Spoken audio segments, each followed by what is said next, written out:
Welcome to Monster Bear Productions.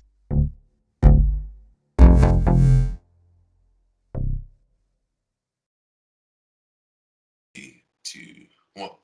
All right, welcome to another episode of Monster Bear Productions. I have two fantastic, phenomenal guests with me this wonderful, fine night. Short notice, and they helped me out in a pinch, and I highly appreciate them for that. I have Julie and Sarah. Yes, I'm Hi. Sarah. I'm Julie.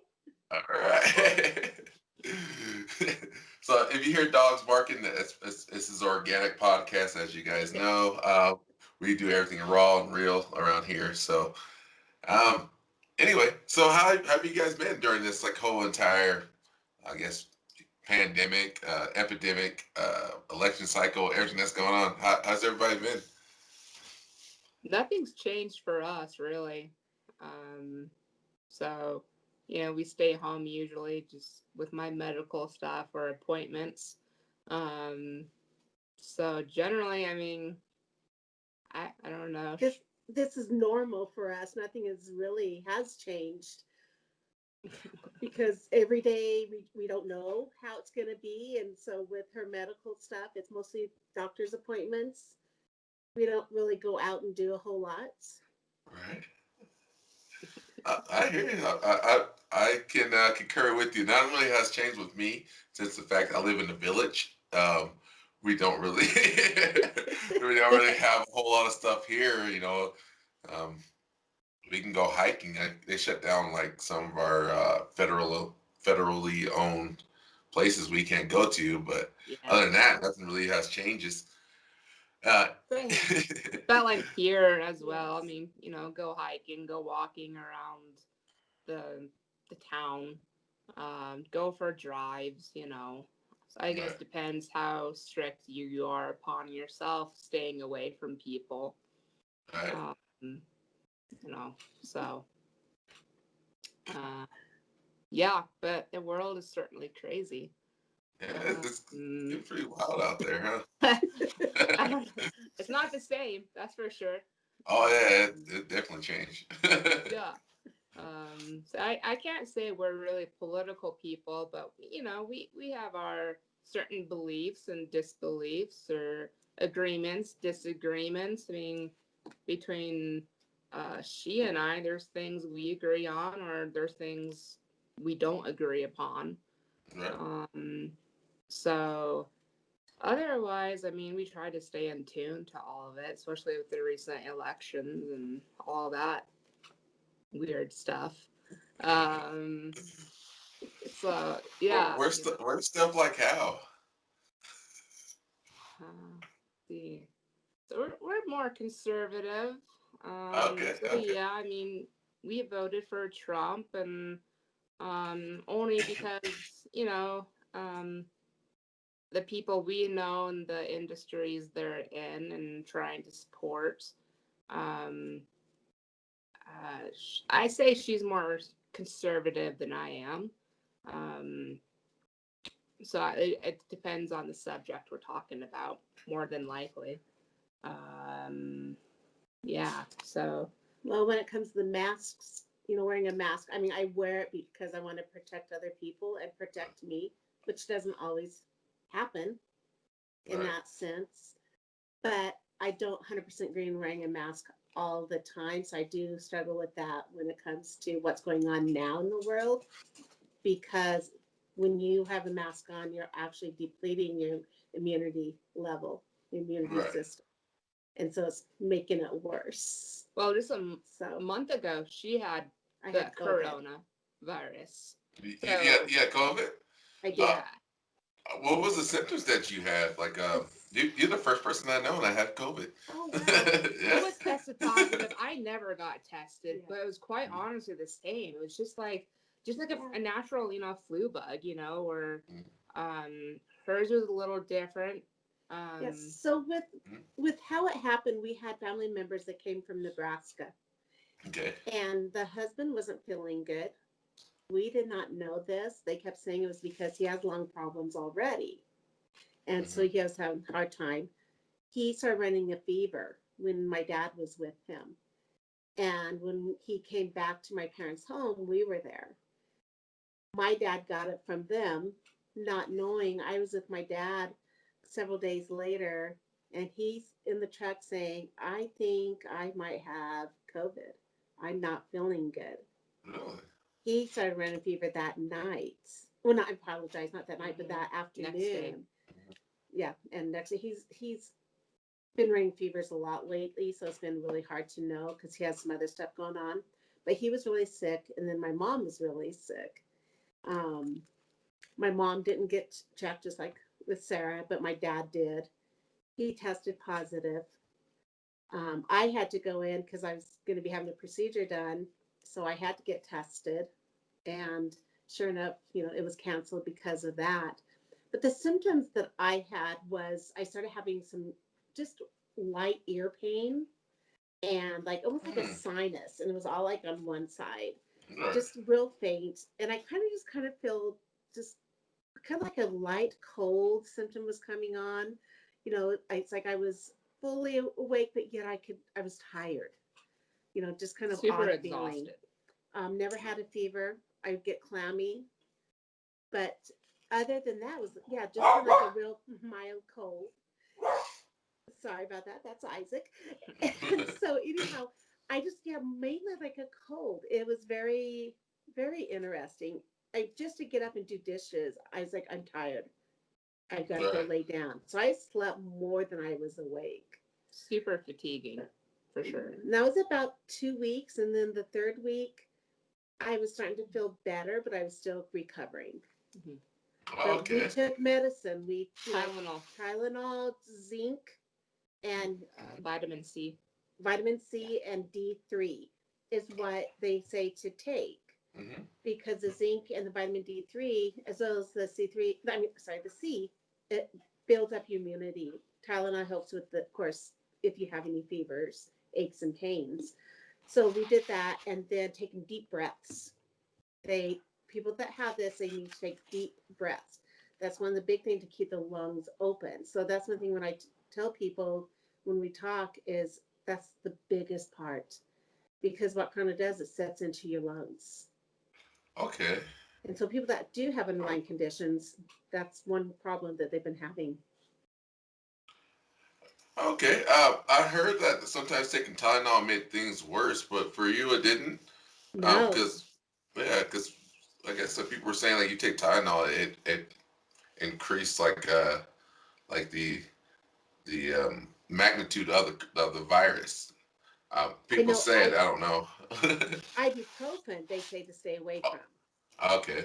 Oh, that's right. It wasn't. You know what? Thank you for correcting me. It was ibuprofen. There's so many theories out there. What there do is. you not do? Yeah, there's so many. I don't know if it's pseudoscience or I don't know what it is. I couldn't figure it. This whole COVID-19 is just all over the place. Like I was on my last previous podcast, this is like one of the best marketing employees. If you're a marketer, it's perfect because you can. Yes. It's if you have a sinus infection, that's the same symptoms of COVID. If you have a headache, that could be COVID. You can, Right. if you cough or sneeze, that could be COVID. You know, it's like, and You don't COVID want to has cough in front everything. of anybody in the store. Yeah. Like, oh my gosh, it's COVID. It's COVID, and that sideways look you kind of get like, like oh. It's really hard when you have like a cough. Like I was on medication that affected me. It was the statin. I'm allergic to it. It caused issues, and so now I get a cough, and it's always going to be there. So it's like when they say, do you have a cough? Do you have a headache? It's like, well, it depends. Right. I have certain things that causes that. So it is. You have to really just like no, because you have these other symptoms. Yeah, I hear you. It's just so odd. It's also fascinating to actually talk to someone who had COVID, and been through it and see like how it was and like what kind of symptoms did you have and what did it feel like? Did it feel like a common cold or like a sinus infection, or did it actually feel like this is something totally a little bit different than what it? For me, it was a little bit. It felt like both, but it wasn't like this severe sinus infection type of feel that you would get. It was very light, but yet, you felt, sometimes you have a cold and you just feel that fuzziness in your head. I would feel, that way. It was just like, I'm like, well, this isn't really nothing. I'm just tired, Right. but yet it has a different feeling. It's really hard to describe on how I was feeling versus the health department, the gal that called me, because when you're tested positive, the health department calls you and they Really? ask for questions. Yeah. So they ask you all the questions if you've had certain things and what kind of underlying medical conditions do you have, all of this. Because I just found I was diabetic. I don't take medication. I'm doing it by diet and exercise, but being diabetic can be a problem when Right. you have COVID, being on blood pressure medicine or whatever. She said that a lot of people are running fevers, having severe body aches and pains, different things like that. And so they're trying to tally up and get whatever the symptoms are because it's so new. Everyone is different Right. on how it's affecting them. So to me, it's like an experiment in a way because they're trying to say, when you have COVID, this can be the symptoms. Right. But however, these are the rare side effects that can happen, is how I look at it. So what you're saying is this whole COVID-19 is we shouldn't lock down, we should open back up, and we can all compete it. I think gradual, not like, oh my gosh, open up right away. Yeah. But, kind of what Yeah. we've been doing is gradually opening up. Right. Still wear your mask, still stay safe. The Right. common, wash your hands, Everything we should be doing. Yeah. For me right now, the school shutting down, I think, just go back to virtual. But then again, you have those kids, like, I don't know how you were in high school. Me, I would care less. I was social to a point, but it's not something I relied on. But I feel bad for those kiddos who are super social or, live in these households that are abusive. That's where my concern goes into. Right. And so, but otherwise, to me, I'd be wrong, but I think definitely by Christmas or after Christmas, I think all schools eventually will just become Virtual. Just, I think, however, when it hit last year. But that's my thoughts on it. Like I said earlier, our district is totally shut down. They all Really? going Shut to down again? There's virtual. a few schools that are still open. The high schools, a couple middle schools. I know a couple people where their high schools are just shut down. That is showing. So I want to say Grand Junction High School was one of them. Tigers. Okay. Yeah, so that's what was on Facebook. I want to say I just heard Palisade was recently shut down. I could be wrong, so don't quote me on it. Okay. But I thought I saw a father say that he was a taxi driver and now he's a teacher now. So that was my guess of Palisade High School's now shut down. So who knows? So with his personality, I don't know. All right. You get to stay home, so I can teach from home. I don't worry about the students. Of course, it was the news that I heard that was shut down. But we know how the media can be. Fake news. We're going down to fake news. I wasn't going to say that. I'll say it. This is a very controversial podcast. We might. YouTube's been sending me a couple emails already. I already got in trouble a few times already. So sorry. That's why I tell people I don't know anything. I'm just a coal miner, so I'll quote. I mean, this is what I hear, but I don't know if it's true.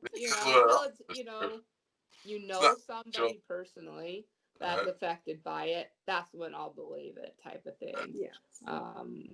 Yeah.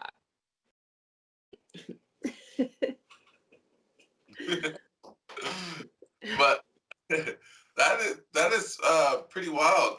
So I know you're not very political, but you guys say you're both on the fence. We're about to get a little juicy, a little deep on this one. Do you believe there was election fraud in this last election? It's so hard because we all know Trump. He doesn't Yeah. like to win. No, you he know. doesn't like to lose. Lose.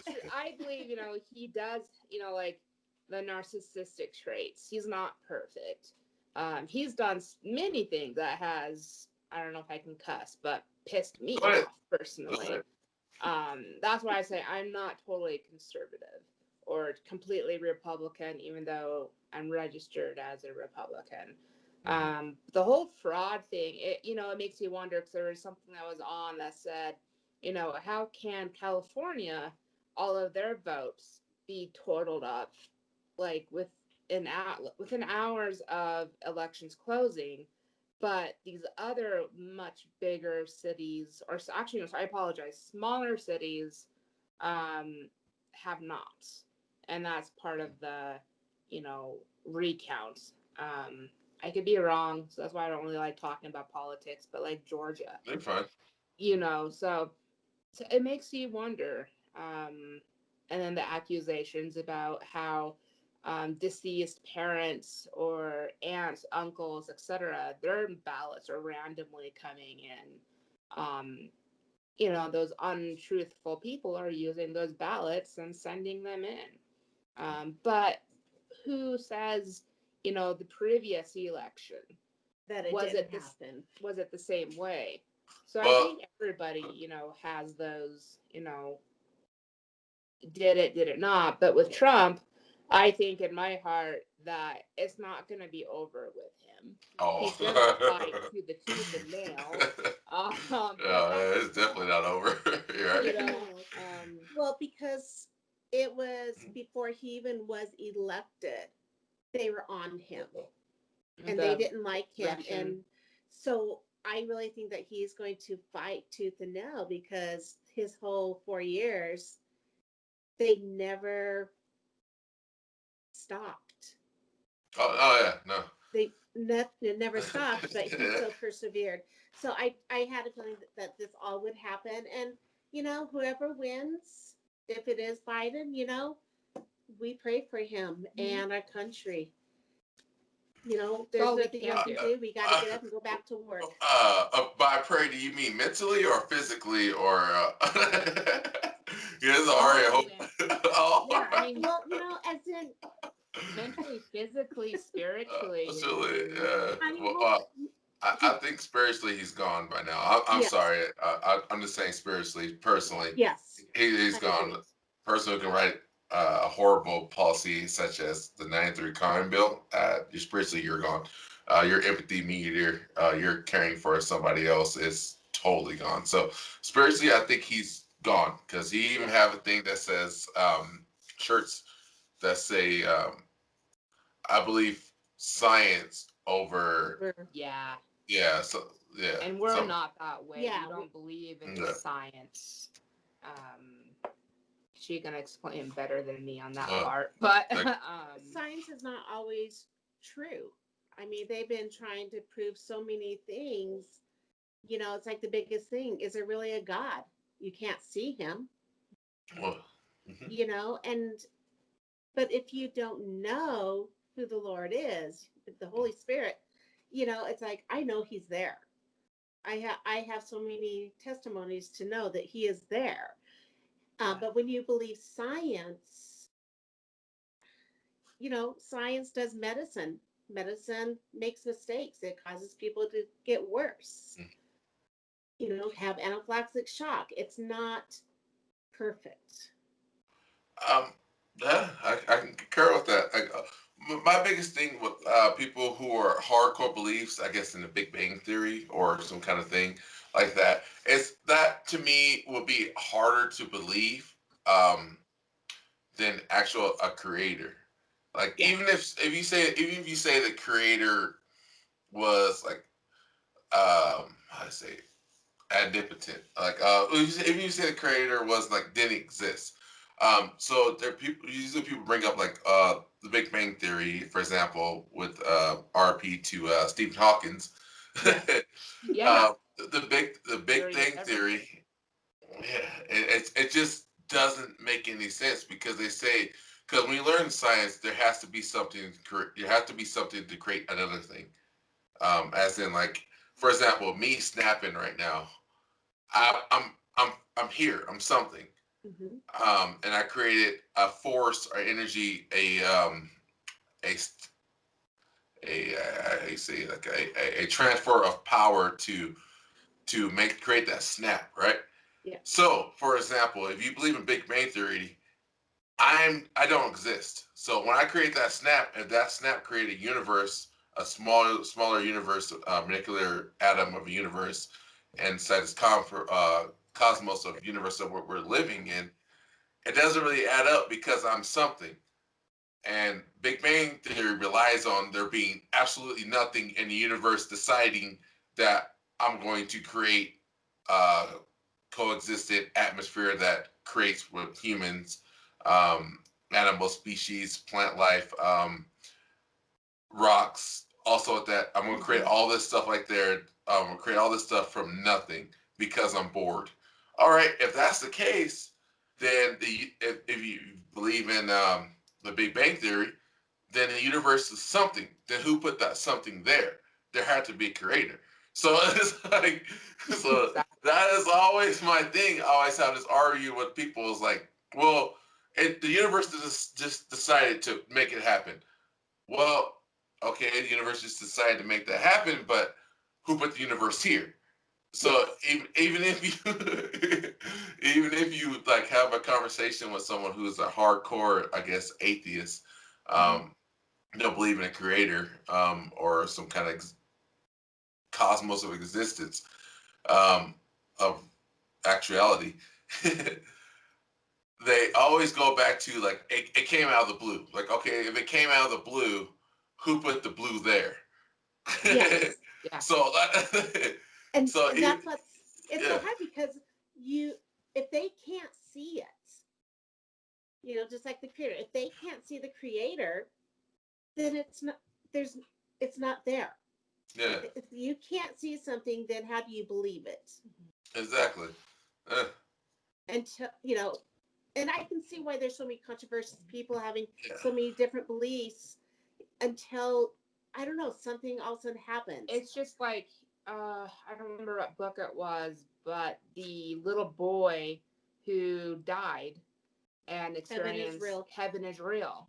Yeah, yeah, You yeah. know, Who it's kind died? of, yeah. I mean, I've been Saw the there. white lights. Went to the pearly gates. Saw Peter. Yeah, Right. Yes. So yeah. like I struggled throughout my life, my medical stuff. Like, why would God do such a thing? And Hold on.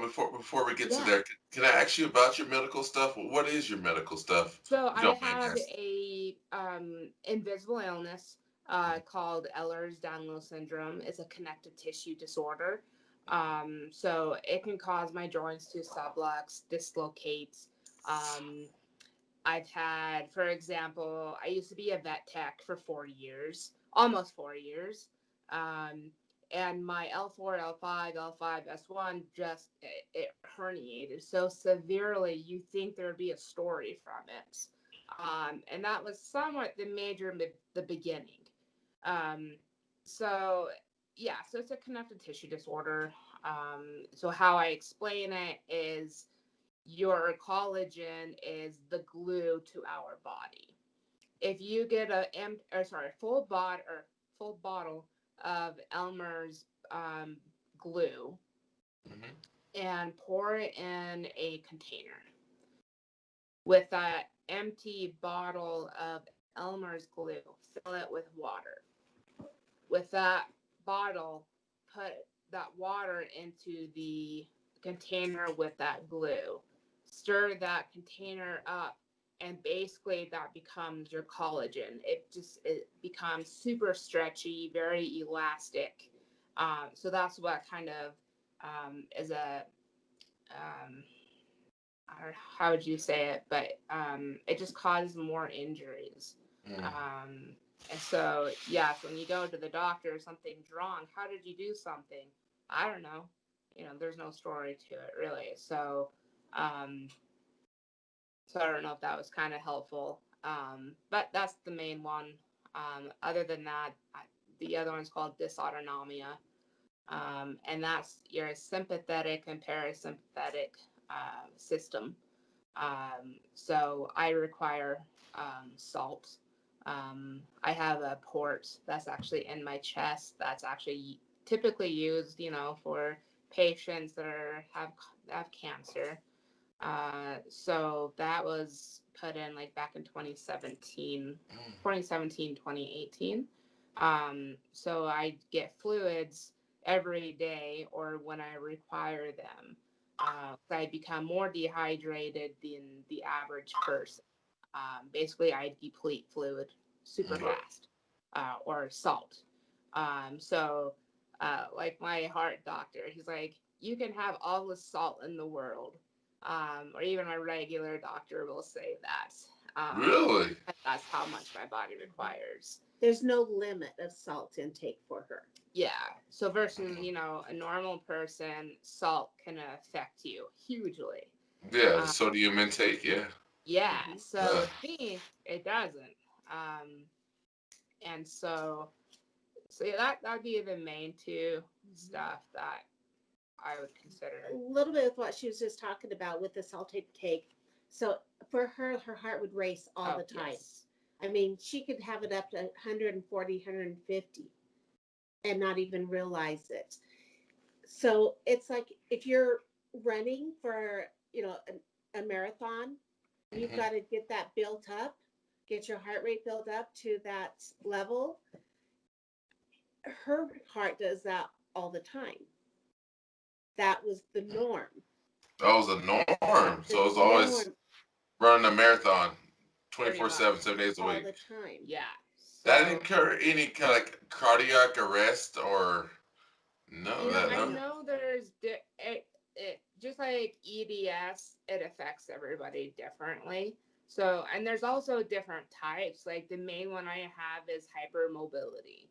Um, so so yeah, if you ever speak to someone else who has the same illness, they'll tell you how it's different compared to me. Um, I haven't really met anybody in person my age who has had it. Versus, I know a few people in Denver through some support groups we met through.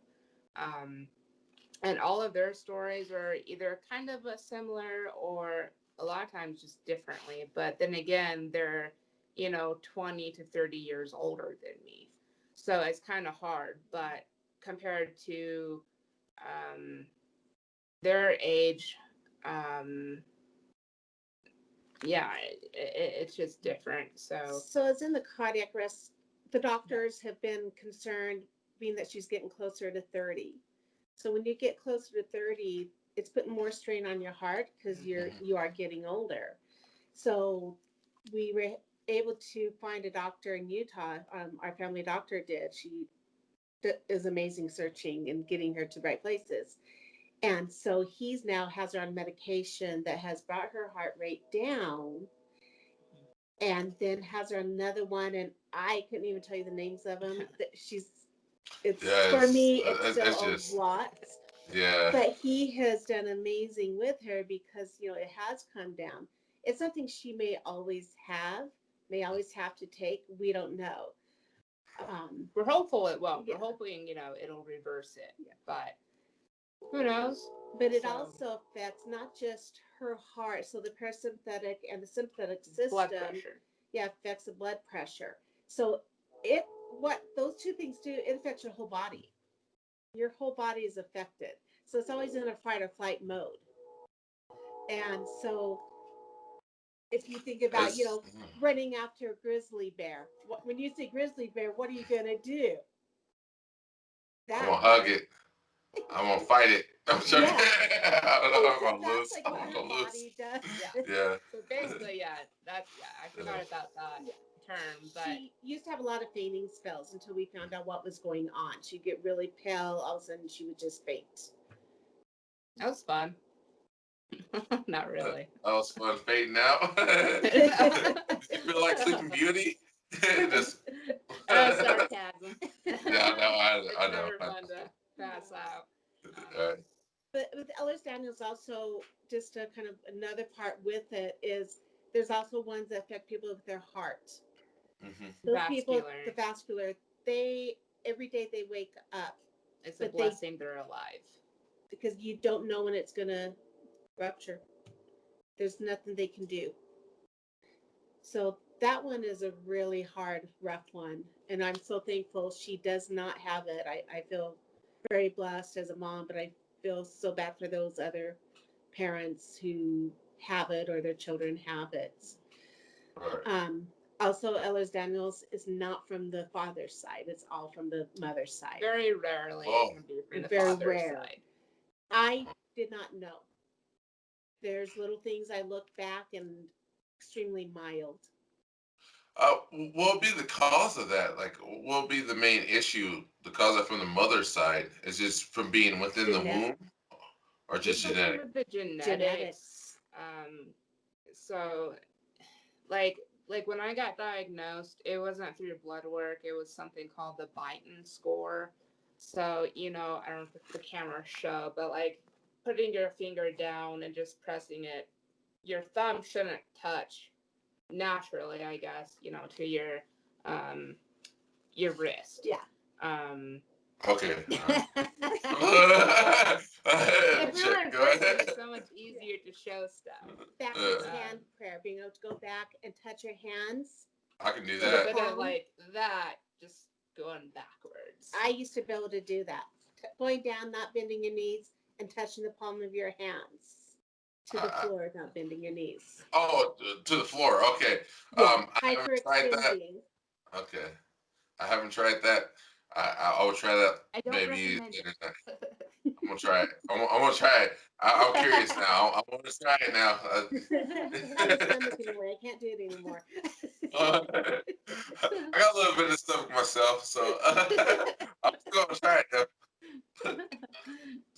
People say I'm quite nimble for a bigger guy, so.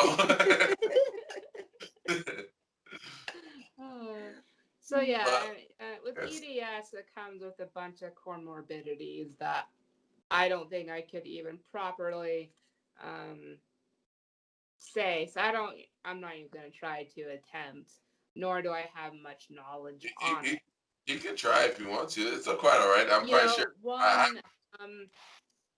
A lot of the people that I unfortunately knew, one just passed away recently, but he had a disease called mitochondrial. Okay, heard about I don't that. know if you've heard of that, or if somebody is listening to this has. I'm not super knowledge on it. I just saw what they went through, and that was the saddest thing to witness and not be able to help, because it just gradually just kills their body. And this poor gal went through so much. Had to have a trach put in. She just could no longer breathe. Hoping that was going to extend her life a little bit more, at least have a better quality of life, if anything. She left behind a daughter and a grandson. So that's definitely, very, it's hard to know you lost a member from a chronic illness that you share. She also had Ehlers-Danlos Syndrome. A few others I can say it's called Chiari malformation syndrome, and it's where your brain herniates below the cerebellum. I might be saying that wrong. I've been diagnosed with that, but it's not where I need surgery for it, which is a blessing, because the people I do know, they have chronic issues just all the time. Or sometimes they're lucky and it helps the symptoms they've had.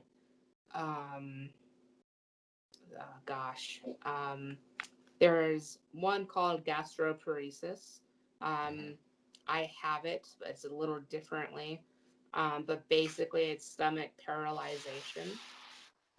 So if you can imagine, either you're constantly throwing up, or you can't keep nothing down. And the worst case scenario, people get super thin and they have to have a feeding tube, or I think it's called an NG tube. I don't know all the tube names. They have to have nutrition going down them to help keep nutrition in. like TPN. yeah, TPN. So it's like an insure that they have to have. Yeah. Okay. So there's that. There's a whole bunch of comorbidities. Um, so yeah, it would take forever to list them down. And some I probably haven't even heard of to this day. So Right. And yeah, if listeners are interested and they've been diagnosed with this or something, of any of the others, there are different websites. The one for Ehlers Daniels is called, Ehlers-Danlos Society. it's out of Um, the UK. Okay. Amazing. If you ever want to send me these links, people can, Yeah, we can send it to me. I'll put it in the description. People can read up absolutely. a lot more on this, understanding like what it's coming from. Because what it sounds like, it sounds extremely painful, especially with the joints and everything right. like that, and the the surgeries. I'm feeling like there's like we got to be a lot of amounts amount of surgeries you got to get. Like you probably have to have a lot of surgeries. When you deal with joints, that's always requiring surgeries, So, Exactly. Uh, um, She's had close to 25 surgeries. Many 25. many of them have been her ears since she was about 3 months old. She'd had ear problems and never outgrew it. She has now what's called a Hoffman tube in her ear, but her ear seems to like to reject. So she just had her third surgery where they had to move the Hoffman tube back farther in her ear. So other than that, the rest have been joints, and then some basic ones. She wants to share you. She can. That's up to her. But as a mother, it's been extremely hard watching her to go through all these. I've been to Right, every single surgery. I've been to, I would think, every single appointment except for maybe one, because when I used to work outside my home, to see her in this pain and not having doctors believe her. really, they don't believe her. yeah. We've So had many doctors that did not, and it's What like, did oh, they I don't know say? how if you're in chronic pain, a lot of the it's times on they the think head. it's all in your head. So Really? they put you on psych meds. Some believe you, but then again, they had that skeptic. Um, It kind of goes back to the science thing. If you yeah, can't No. see you it, can't see it, you so don't how believe do you he's believe wrong. it? I honestly, I want to, the reason why I asked that question because I can understand why. Because the human mind is outstanding. Like it's Hmm. astonishing. It's like we can create something in our mind and project it into reality, Hmm. and Yeah, Absolutely. which is, but like when I said, reason I'm worried about the chronic pain, that's why you can never understand somebody's pain threshold. And all I can think about is just like previous injuries that I've been through, like I don't know, football injuries, work related injuries, stuff like that. And I can empathize with you. I want to understand you fully your pain, but ha- if, for example, having a dislocated arm Hmm. or shoulder, I can I can imagine that from myself. But my pain threshold might be totally different. Like for example, my pain threshold could be a lot lower than yours. Like yeah, so Hers is like 7, 8, sometimes a 4 or 5. That's all the yeah, time. yeah. I mean, a lot of people, in chronic pain have their different ways of um, taking something for it, whether nothing or, of course, here in Colorado, marijuana is such a very high right. thing. Um, you literally, know, literally uh, high. in my past, Yeah. marijuana, CBD, all of that, of course, yes, has been very, oh shoot, what's the word? Um, Helpful. we don't know much about other than um, let's just say a person in my family um, is and yeah, he uses drugs and marijuana was one of them. And so marijuana has always been a negative Yeah. impact in my life. So I didn't want to be Really. on any of that. So I chose to do different medication routes. Uh, why has it been a negative impact in your life? I'm sorry, I'm to cut you off here. I'm just Why? wondering. Yeah, like what? Um, I don't want to say his name, but it's somebody I'm related to. Mm-hmm. And he chose marijuana upon probably other drugs versus us. And he didn't just do abuse psychologically, but it was also mentally, physically. Um, and so it was just something for me that I also was fearful of. If he can be addicted to marijuana, what is my chances of becoming addicted? Even though Okay. everybody is different, Mm-hmm. even if it's CBD without Mm-hmm. THC, I was just not for it. I was just scared. So yeah, I did other areas of medications. And then there's some people who do pain medications, and of course, it's going to depend on your physician, or if they don't feel comfortable, they send you to a pain doctor who to prescribe that stuff if they feel it's necessary. Um, I'm just kind of exploring the CBD salves, and I'm actually blown away by within under 30 minutes of, say, I had right shoulder surgery a year ago, um, and I probably get more pain now than prior to surgery. So so yeah, I'll put the salve on my shoulder, and yeah, I mean, it's phenomenally crazy how fast that just absorbs and keeps that pain at bay. Versus, whatever pain control choice you have. Or my heart goes out to people like me with chronic pain who have absolutely nothing. Um, some people decide not to take anything, and then there's some who do. So I really, like I said, it depends on your severities. I'm super thankful for my physician, and she's not for what I do, but she happily does it because she knows I need it, and knows I'm not the type to abuse it. Um, so yeah, so everybody is different, but I've known others to commit suicide because of the pain. So Really? suicide is a very heavy subject on my own heart. Not just because I've been through it, but suffering with a chronic illness, you become very lonely, especially if you don't know anybody who has what you have. You can fall into hopelessness super fast, especially if you just feel like you're not being heard. Um, and that even like that kind of happened with me when I had a physician who just told me, I don't want to see you unless you have the sniffles. Well, that's never gonna happen. Yeah. What? And around that same time, I was having sepsis. And so yeah, he didn't want to see me. What's that? Sepsis. Sepsis is or septic, where your body just goes septic. It's a silent killer, is what they call it. Yeah. I actually just had a classmate who passed away in May from sepsis. The hospital either just didn't see it. She had other comorbidities, but again, sepsis too is a deep subject because I had it. And knowing my classmate, who's only 29, has a beautiful 5-year-old daughter, you know, she's, whether she's in heaven, I like to believe, that's where people are only because Majority of people. Yep. experience.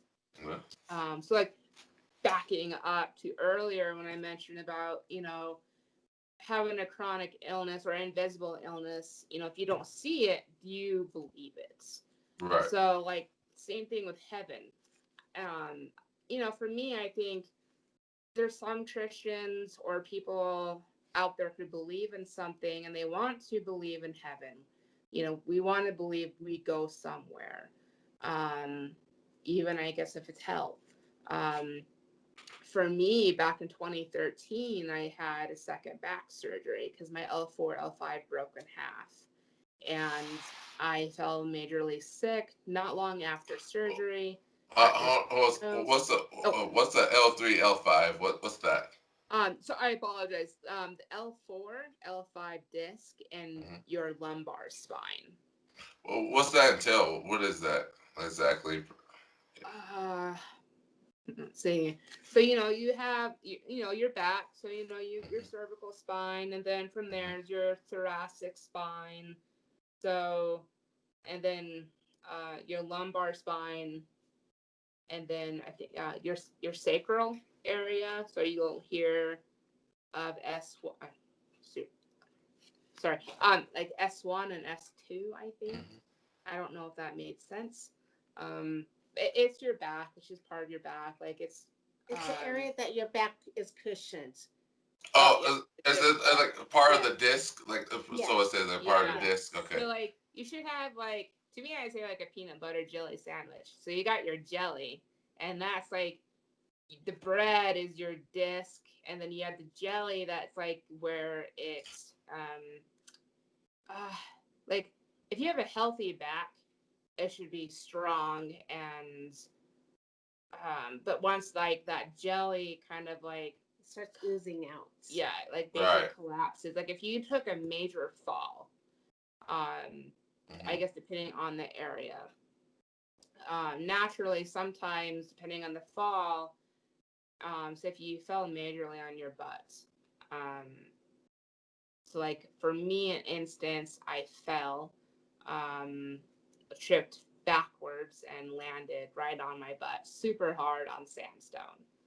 Um, so for me, I'd actually could feel that disc break, but naturally uh, I apologize.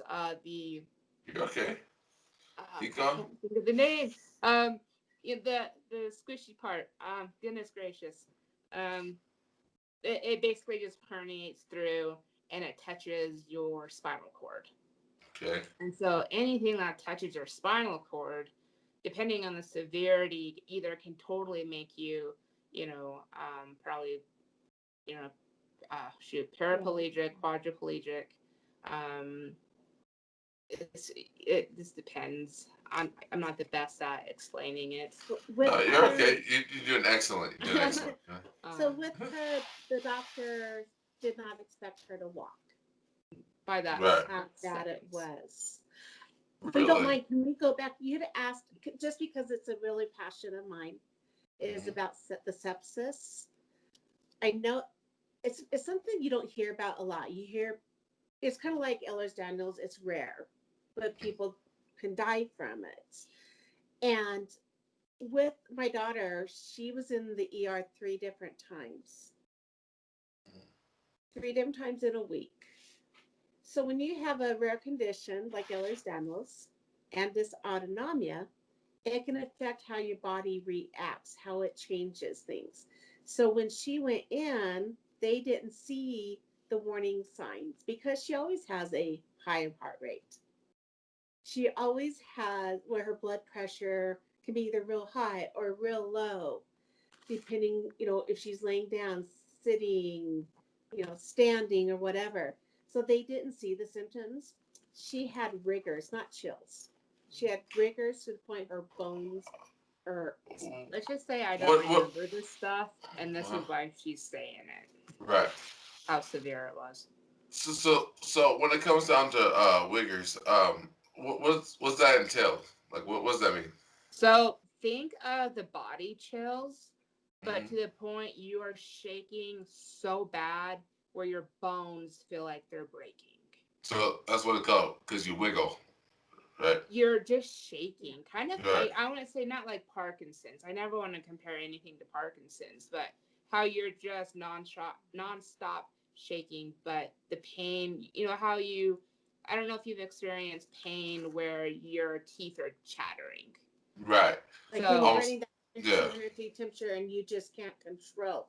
yeah, It's worse than that. yeah, it's just one of the most horrific things I've gone through. And then of course running 100, I think between 103 to 105 temperature. Ooh. Yeah, But then her temperature would drop. So that was the other hard thing when we would What? take her in. They did not believe her because, well, she wasn't running a fever then. They said, oh, it's just a viral flu bug. Gave her some Dilaudid and sent her home. Several days later, Well, why did they mention why her temperature was rising? they said it was chills in the report. Well, yeah, they said it was chills, but they said, oh, it's just some kind of, a bug going around. Go home, do what you do when you have a bug. But before that, she was having some problems, and I know this is raw that we're doing. So her bowels, like, she said, that she has gastroparesis. Well, with her, things took a drastic change. And her gastro doctors, like, well, they didn't believe what, it didn't seem like they believed. They didn't care. We kept telling them stuff. So it kept getting worse and worse. Right. And so we found out she had salmonella, is what we found out to be getting. Oh, yeah. Okay. So during this time, when I was working, my husband did the cooking. So, cross-contamination, da-da-da. Okay, at that time, we really weren't thinking that. It's just like, what's going on? So second time we go in, same doctor, but he sent his PA in. He didn't come in. Same thing. You're fine. Go home. It's just a viral bug. Here's some pain medicine. Didn't even ask for pain meds. Let's just put it that way. Just automatically assumption. The nurse brought in the cultures, the bottles to do the cultures. The doctor denied it. Why is that? Because they didn't believe anything was wrong with her. Oh. She didn't show the signs enough for them to believe that's what was wrong. So he was very upset that they denied. You could see in his face and his tone. He just put his head down. I'm so sorry. So in the meantime, we go home. We find out what's fully going on. That's what the time we found out she had the salmonella. They could put her on medication, and she should have been showing a sign of difference the next day, and she wasn't. We called the office. What do we do? They're like, well, you can go in and have her get fluids, or you can stay home and see how she is the next day. My heart is like, no, we're going in because I know my daughter. I know that she's getting worse. That doctor took over an hour to come into the ER because he was going through all the records. It was almost 2 hours. To find out his wife is one of the infectious disease doctors. And this was a totally God blessing, is what I call it. He said, we're getting to the bottom of this. And they drew blood cultures. They said, you can stay here, but our concern is if it's not, if it's certain stuff, she could get something else. Have another, that she can get at the hospital that deals with stuff. Anyhow, so we chose to go home. It's kind of a blur that morning. I want to say it was like around 7:30, 8 o'clock. They called me to get her to the hospital ASAP, even if it's through ambulance. Her cultures came back within 30 minutes apart from each other being positive. She had sepsis for 36 hours. Her body was starting to go into the phases of her organs starting to shut down if we did not get her there. So the reason that this is passion is because, again, a lot of doctors don't believe stuff. They did not have no septic protocol. They do now in the hospital, everywhere in the ER, on their computers, right soon after this happened with her. Being septic is silent. It is a deadly silent killer. So if you do not believe your doctor or the ER doctor is correct, and not believing you and you're getting worse and worse, don't stop. Demand to have a blood culture done. Right. Okay. Be proactive. You're the one that's telling the doctor what to do. You're the boss because you're the one that's paying that. You're paying them. Yeah. So question. You seem very knowledgeable about this. Do you have any backfill and kind of like this orientation? Are you RN, physical nurse? What a common question. Maybe. I've been told I should have been a nurse. I wanted to be. It's amazing the path life takes you. Yeah. So. What is your background in? Hospital. Well, okay. So well, back in the day, she was Back a in the candy day, striper. I was a candy striper at the hospital, and I was one of What is that? Sorry, I'm sorry a to candy cut you off. striper is what a volunteer is now. So we used to wear these hideous outfits. Look like a candy Look cane. like a candy cane. Right. But I worked in the oncology units, and I also went up in the OB unit. So I saw the beginning of life and I saw the end of life. Mhm. And when I volunteered, I put in. Me and a friend of mine was the first ones to put in over 1,000 hours in a year because you only work so much. So I Right. was like, had all these pins, kind of like when you're in the service and these guys got all these pins. I was decorated that way. So I'm like, I wanted to be in the field, not realizing there was more than just what I was in. I didn't know there was so much more. So I ended up getting married, had my children, got to be blessed to be able to stay home with them. And by that time came a lot of stuff in life happened, changed, and I was also in the daycare field. So I'm kind of a jack of little trades, is stuff that I've done. So daycare, I worked in the hospital setting, Nursing homes. kind of a nursing home. It's assisted living. I love helping people. Okay. And that's the biggest thing. So my main background was in the psychiatric field. Oh, okay. I was about to say that. Like, it sounded get very I like. kind of want to, because They were going so Yeah. all of this builds up to where I'm at now. Well, where I was at, because Yeah. everything that I've done, because I worked in the school district with severe and profound children, I was able to get into this field. By everything I did, I was told, you have enough experience. You're going to fit in doing this. You're going to do great.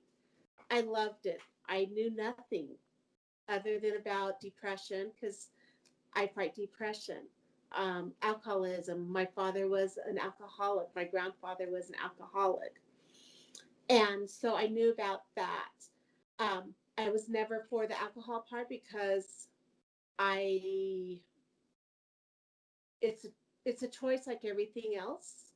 Right. And we fed into the alcoholism in the field that I was in because we let them come in all the time, get where they were, okay, they're good now, the alcohol's out of the system, send them out, and then a couple days later, they're back again drunk. So I did not have compassion for them because it's like they come in for a free meal, free, bed to sleep on, and then they're back out doing it. My passion was helping those who fought the depression, who struggled with so much pain. Never knew about bipolar. I didn't know about schizophrenia. I had so many experiences I will never forget. So the biggest one that was the most amazing was when people have heard about disassociation. You have, I say alter ego or whatever. So when a person dissociates, they've had severe trauma. When they dissociate, you mean like, is that like schizophrenia, or is that like something else? People that have schizophrenia can dissociate. Okay. Okay. You're talking about changing personality. Yeah. So the gentleman that I was working with that day, he would change. It's like he would say Dave would say his name was Dave. John. So I can't remember. And then John Doe. He would Really? all of a sudden switch. I was on one side, the doctor, the psychiatrist was on the other side, and I was in the middle. The guy was on my right side. And so he's sitting there, and I'm looking at the doctor, and we're talking, and all of a sudden he looked at me and he winked. And he's asking questions, and this gentleman flipped. And the doctor said, "Who am I talking to now?" It's like John Doe. You saw how his eyes changed. You could see his face like morph, his voice, his demeanor, his body language, everything. Really? It was as if the person was possessed and someone else entered his body. But it wasn't that, of course. He had severe trauma that happened in the past. is that the cause of it usually? Like, is it severe trauma? Because I'm like I said, I'm a coal miner. I don't know nothing at all. I watched the movie Split and I realized that he had severe trauma when You he was a know, kid, and That was such a over glorified version of. so Hollywood does you not do can't it have. justice. It doesn't. No, it It does really not do doesn't. it justice. Unless you've seen it in real life, Hmm. you would think that's how it is, but it's not. And it's something you, like the psychiatrist, and I love him. He left and he was like one of the best. He was an amazing teacher. He told me he had the gentleman go back into what we call the day room, where the Hmm. patients stay. He says, "Come back here." I said, "Okay." He said, "What you just saw, you will never see again in your lifetime." What really? I was there Is it, for 13 years and not one time did I ever see that happen. If they did, I don't know if the doctors believe them because a lot of people say, "Oh, I have, you know, different people." They have they'll say, "Oh, you're not no, this is not me. This isn't Sarah. This is Chris." Leanne or Chris? Yeah, and Chris. they'll have Yeah. all these different people. Maybe, maybe not. You don't disagree. Just like if they say they see something and they see these big butterflies and starfish flying around or whatever, I'm sure you do. I don't see it, but I'm sure you do because they're seeing that. Hmm. So when this guy had this happen, it's like I knew he was not faking it. You couldn't fake it. That was the most amazing. It's something I'll never forget. Like when he changed his, like you said, you mentioned before, his voice changed. Like you can actually tell. Was the physical difference about the him changing to a different person? I wouldn't Let's say let, let's yes. Even his let's go with eyes changed. His color of his eyes. really. Yes. I'm going to help that. I use John Doe and Jane Doe. I love that analogy about. Can you mind if I call him Chris? Because you. Yes. Yeah, okay, so like let's say for example Chris, um, so Dave and Chris, Dave went through some kind of traumatic experience. This is not really his real name. We're just using the example, people. That's not his name is not I can Dave remember the or name. Chris. Yeah, exactly.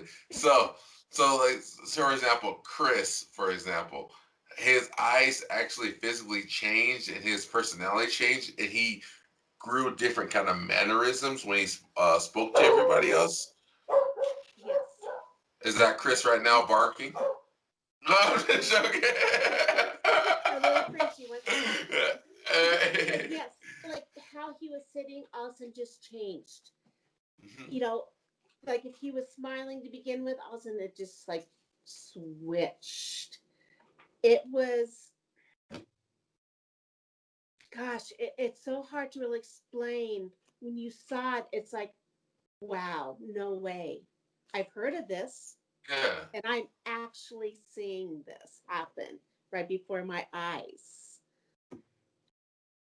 But then what was the neatest part was how the psychiatrist was able to bring him back out and bring How? the actual person back. How was he able to do that? He asked him to come back. He's like, "Can I talk So to Chris now?" so for example, he was like, all right, I'm talking to Chris now.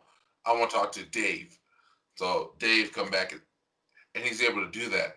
Yeah. Is that a psycho, like a psychology, like as in like is the psychiatrist manipulating that person to believe that? No, To believe he's not. no, This is actually like this person is Chris. Like there's no like mind manipulation, no, hypnotizing him, making him feel nothing. He was nothing. talking to him like we're talking to each other. Of course, he knew his background, Mhm. but he didn't bring up what happened to him. You were mentioning before about like you were working with kids. So was he abused kid? Like was he physically, mentally, and verbally abused as a You know, kid? And was I want Chris proverbial Chris? the actual defense mechanism that he had? Yeah, it is a defense mechanism because a lot of times it's that person's protecting him. Okay. So proverbial Chris's name is not Chris, guys. Don't Google this. Don't look on YouTube on No, our and Colorado.org. I can't even tell you his background story. Of course, it would be HIPAA, even if I did remember. So I wouldn't be able to explain a lot of stuff. But literally, well, I've been out of the field now for Since 20. 14, 15 years. This was back within the first 3 years when I first started in 2006. So I remember the main stuff that just really like wow on that gentleman because it just made such an amazing like I felt so blessed because of the doctor saying, Right.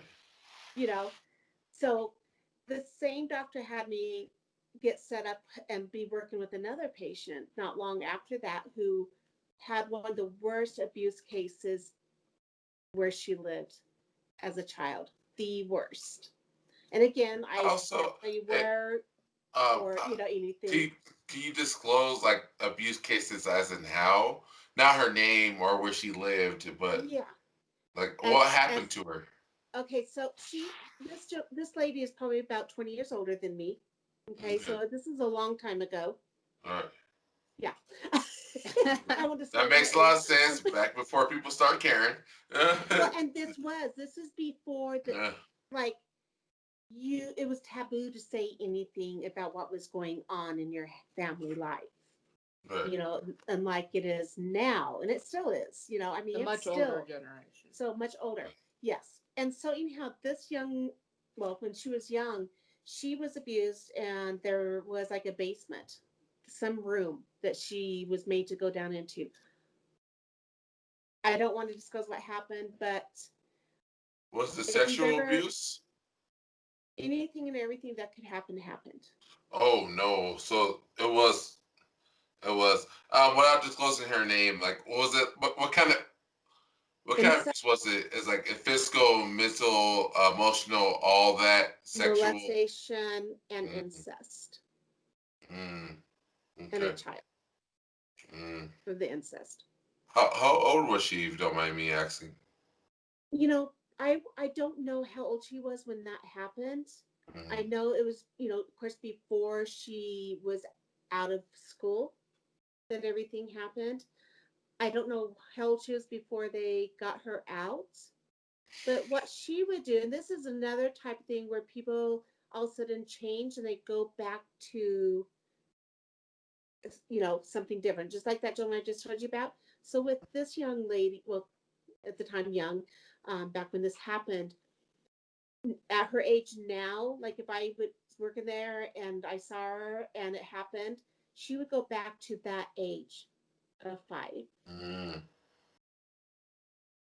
Was And the doctor that had me work with her, he gave me her backstory. He explained to me what her house looked like, what when you walked in the front door, and where everything was.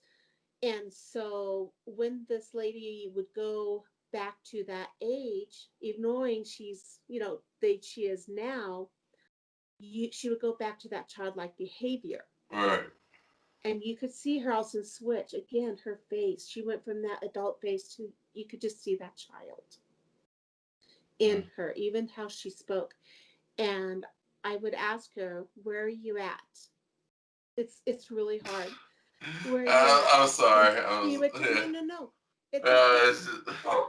it's just, I'm sorry. It's just, It's I, heart wrenching. yeah, I know the story a lot more than I have to ask these questions, and I No, know no, it's no. like deep, and I appreciate you saying it. It's just Absolutely. It helps my me. empathy card. I'm so hard, and I'm trying to cry right now. I'm trying to hold it in, but Hey, it's like, you know what? I love tears. yeah, Tears are good. They're not bad. they're not bad, this but this is organic filming, so it's all yeah, okay. So it yes, so is. this I would have to ask Uh, her where she was at. And because not she would stay in that age level. yeah. She would say then. And I'm like, okay, do you see the stairs in front of you? Oh, no, let me back up. Do you see the door handle? Yeah. Yes. I want you to go to that door handle. I want you to twist it. It's okay. You're going to be okay. I'm right here with you. Right. I'm like, do you have the door open? And the person would say yes. I said, now, do you see those stairs in front of you? Because, like I said, the doctor explained Right. what the home looked like. And she said, yes. I said, okay, I'm going to walk with you. Let's take one step at a time. When you see that sun peering through that window, through the front door, you let me know. So we get up to the top. I said, do you see the sun? Do you see that sunlight? We're almost there. Right. We're almost there. We're going to be safe.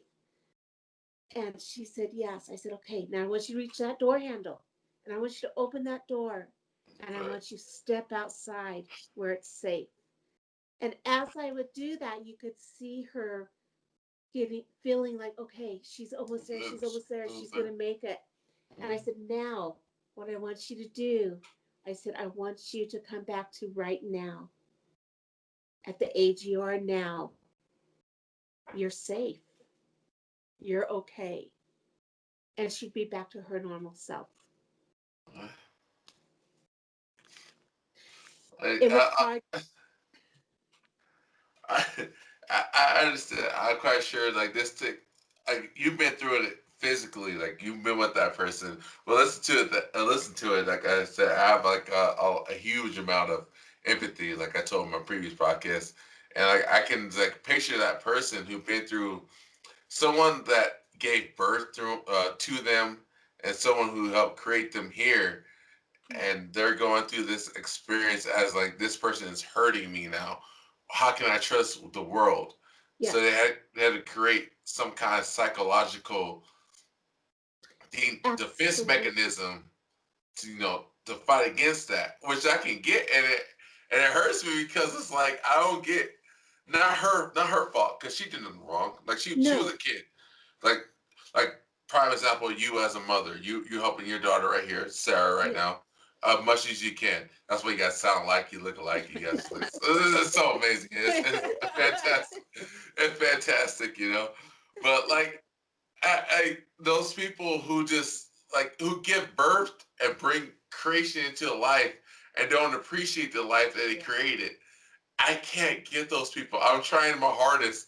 I'm trying my hardest to get them. I can't because that's the ultimate prize right there, looking back Yes. at you. Like if when you and Sarah look at each other, is the ultimate prize. like for example, Sarah look at you and then like you look at Sarah, like right Sarah right now. You know, it's like looking at each other because you helped create that life Oh my into gosh. existence, and It's you a want to hard hurt it. understanding to know Yeah, a parent or It even a hurts. father figure yeah, or your biological father yeah. could hurt their own daughter Their or their own, own yeah, son. That's where it hits home for me. So it's like yeah, I'm so thankful to have her, yeah. not be in foster care where there's abuse going on there. Yeah, foster care Exactly. is not always the safest. But No, yeah, no, no, it's not because foster care people have a huge. They're not all the time in it for the right reasons. No. They're just in it for the money. Yeah. That's it. It's just easy money. I don't have to work. This is money. I'll take care of these. Um, sorry to say this, bastard kids. Yes. For the time being, until I get the money. Not all. There's no such thing as Mm-mm. all ever. But what I've noticed, I've seen this is the case. And a Um, lot of the children that we had when I worked there at the facility in the children's unit were from foster care yeah, and were abused, as well as abuse. adults who were Yeah, abused. yeah. Because it's not their kid. They have no connectional bond like such you and Sarah. Yeah. Like it's so weird, and I can't. And when I hear stuff like stories like that, like when you were telling me earlier, when I was about to tear up, I'm trying hard to hold the tears up. I got one. They might catch me. It might catch me with a tear in my eye. Hey, I'm So putting in my corner. yeah, I'm trying to hold it back because I heard it before, and I was trying so hard not to cry. But it's just like I don't get it when people do it to their own children. It's like mhm. This Well, is a the lot of most times beautiful experience. And those parents have had problems themselves. They've been abused. they do, but the crazy part It's, about it, the crazy part about it is, okay, so for example, you've been abused, you have the option not to continue that legacy. absolutely. You have the option not to continue that legacy. Even if it's all you know, in your heart of hearts, you know it's wrong. Yes. And that's why most parents who abuse their kids know it's wrong, and they always get like hard synthesis when they get caught Yeah. because they know what's wrong and they take the deal. They don't fight it as hard when in reality we like, all right, for example, I was speeding. I would know. For example, I got pulled over. They said I was speeding. I wasn't speeding. I'm going to fight that. If I was speeding and they know I was speeding, I will fight it, but I won't fight it as hard. I'm using that as an Yeah. example. That's um, but pretty much it's the exact same kind of scenario, you know? It's just like you know it's wrong, but why would you hurt your child in that way? And that's why it gets worse. And like even then, like say for example, each generation passed down a form was lessened than what their parents did to them. For example, I don't spank my kids. So for example, I don't have any kids. Sorry guys, I don't have any kids right now. Maybe in the future, but I don't have any kids, but say example, if I had kids, I'll take the good that my parents did Yeah. and I'll use that for my kids. And then the bad that my parents did, I did not agree with, I want to use that on my kids. And it's like, it's less and less and less and less the more you progress forward. So with that being the case, I get why, you know, some parents were like, well, no, I was touched this way, but I didn't touch the kid this way. But you know it's wrong from the get go. And That it's I never, wrong. Yeah. yeah.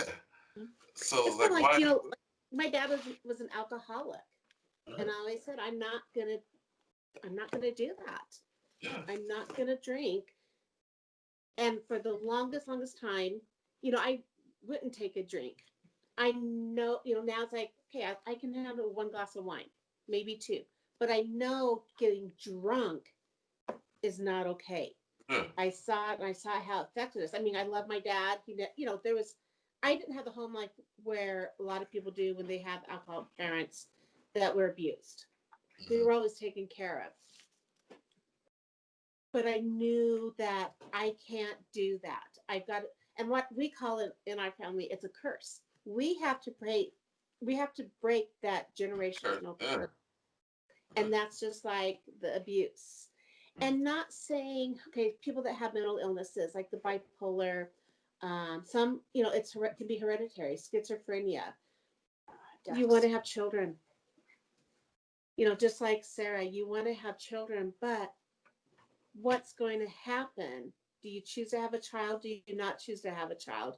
Because it can be hereditary when it comes to the mental health issue. Or chronic illness. Or, chronic illnesses, it can be hereditary. And so I kind of put things all together. So it's like, am I going to keep drinking and just keep that going?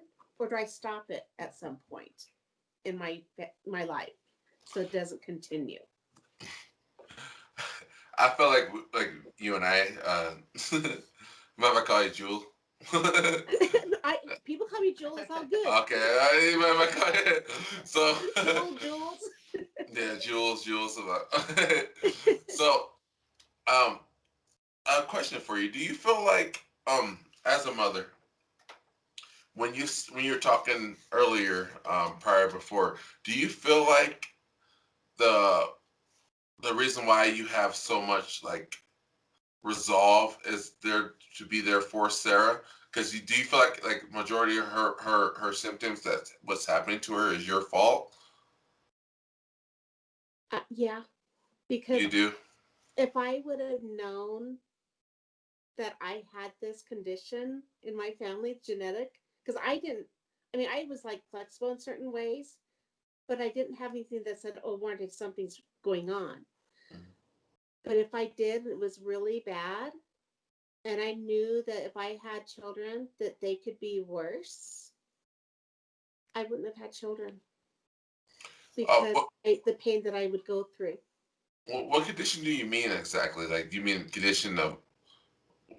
Well, for me, if I was young, and everyone is different, Hmm.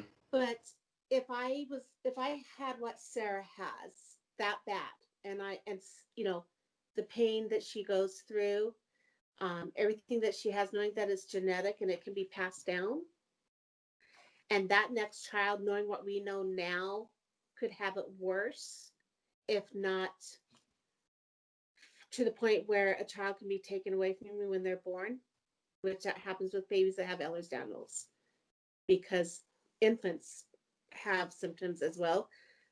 Sometimes they're not until they're older do you know.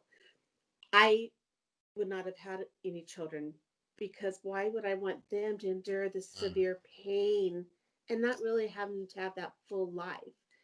It's like they live in and out of hospitals, in and out of doctors' offices. Um, I don't think it's fair. I hear you. And so it But breaks my heart, because I used to blame. It's like, what did I do? What did I? Is it because I couldn't take my prenatal vitamins because I got severe headaches? They caused me to have severe migraines. Is it because I couldn't fully take those, or did I not eat certain foods, or so many things went through me until I realized, okay. Of course, I was really hoping it was on the other person's side, my ex-spouse's side, because I'm right. like, it's like, oh yes, it was back in the day, but it's like my heart aches that knowing that she's hurting and I can't make her better. I hear you. You know, I when still. when they were You babies, you want to fix it, yeah, and it's you like, can't. give me your boob and I'm gonna kiss it, make it feel better when they were babies. You can't do that. So I feel, She went through a lot of self blame. yeah, And for me, my standpoint is, it is what it is. That's the life God gave me. You know, a lot of people and people in prayer, oh, God's gonna heal you. Just keep praying. For me, I had to find acceptance. Acceptance is a big part of it. It also is kind of like a grief cycle. yes, Um, for the person who has the illness. Um, so initially for me, I'm such a pretty low key person. I just go with the flow. Um, so for her though, she totally took it more to heart, and I'm just, you just live life one day out of a time. What God Right. gives me, God gives me, and my to this dying day, I want to impact whoever God puts in my path, regardless what it might be about. Um, or even if it's something we don't share, if it's something I can still impact. Um, so like, on the children parts. So somebody like me, if I were to have a child, that child could have a 50% chance. I think that's the percentage rate of having the Ehlers-Danlos syndrome, or better specs of it's just so much worse than what I am going through. So when I thought about it, it's, being a parent is a big, um, I mean, yes, it's a desire in the heart, to have, to be a parent, to want children. Hmm. For me, I never dreamed to have children. I wanted to adopt, not knowing the illness I had. Um, so so yeah, if I were to have children, they would be way worse than myself. So I personally just couldn't bear myself as a mom to see my child worse than me, in more severe pain than me, Right. in the hospitals. And a lot of times, parents who have children that are worse than themselves, yeah, their child is taken away from them because they believe the parent is inflicting that illness on them. So, there's that Munchausen and Munchausen by proxy. So that's a huge thing that people with, EDS has, and probably other illnesses alike. Um, so it's another subject, for me, to have maybe on a different time. But so there's some stuff I'm open about, and there's other stuff, yeah. So do you, question for you though. Do you blame your mom at all? No, Okay. no Yeah. blame at all. I Yeah. mean, even if I was, um, what's the word? Just not capable of doing anything.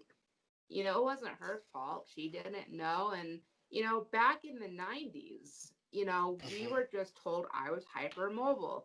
Don't have her do this. Don't have her do that. So, back when she was born, those, um, You it was just Yeah. overlooked. You know, Yeah. yeah, versus, say, for example, New York. New York is very advanced in this, or just bigger cities in general, Mhm. especially the UK too.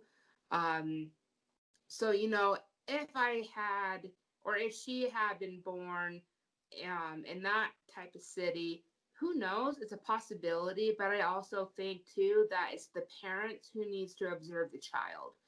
Uh, so when I remember just being a toddler age. Okay, we all go through growing pains. So there's growing pains and you're screaming. You're hurting, but a Tylenol or something will help it. For me, it was kind of the clicking zone of I was screaming and blood curdling pain. And she couldn't, as a parent, you want to soothe your child. She couldn't soothe me. I remember that pain to this day.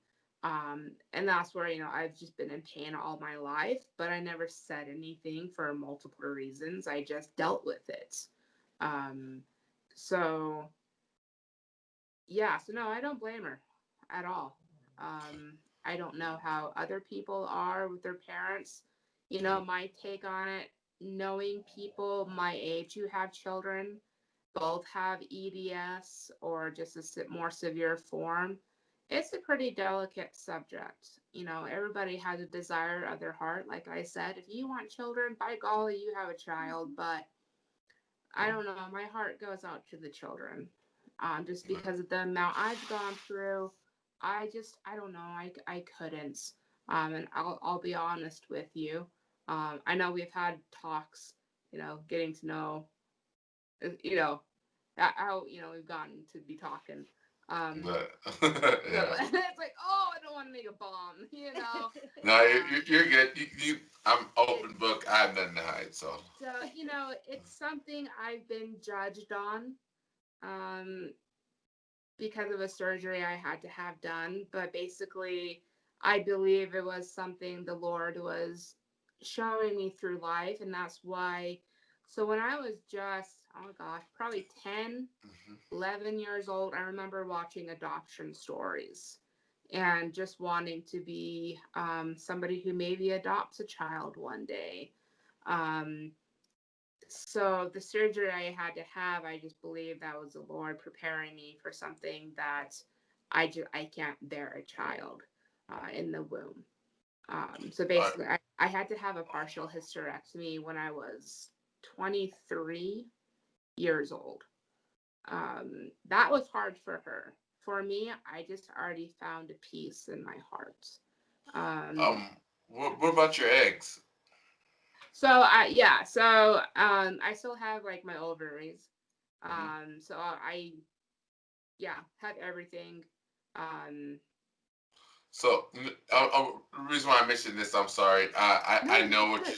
I know what you're talking about. This is for the listeners. So when I cut Oh, you off, please don't think I'm just being rude. I don't no, understand.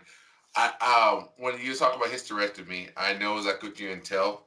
I know exactly what you mean.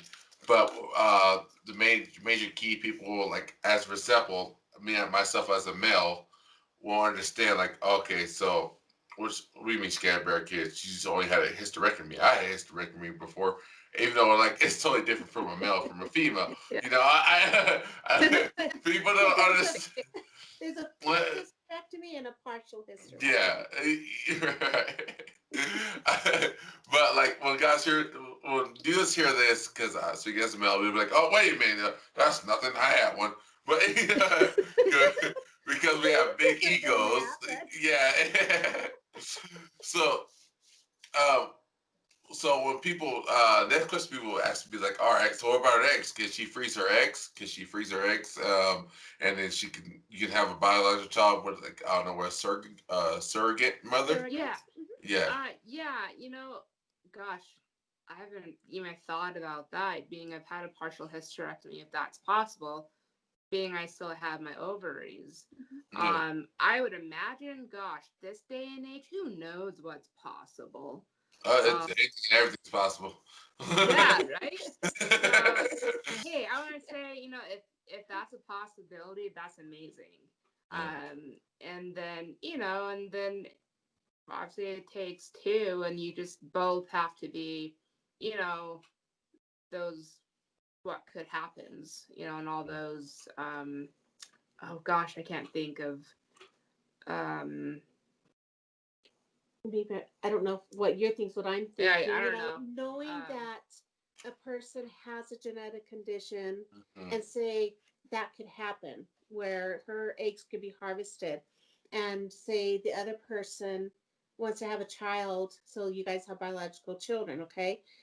Knowing what could happen, that other the spouse has got to really understand Mhm. the full Full spectrum. spectrum of it, because it's Mhm. not going to be, oh, we're going to have a child and we're going to have this great life. Yeah, you're going to have a great life, but you got to prepare for multiple medical appointments, multiple surgeries, or okay, my child is born with this. Oh my God, we just found out that they have the vascular EDS. Mhm.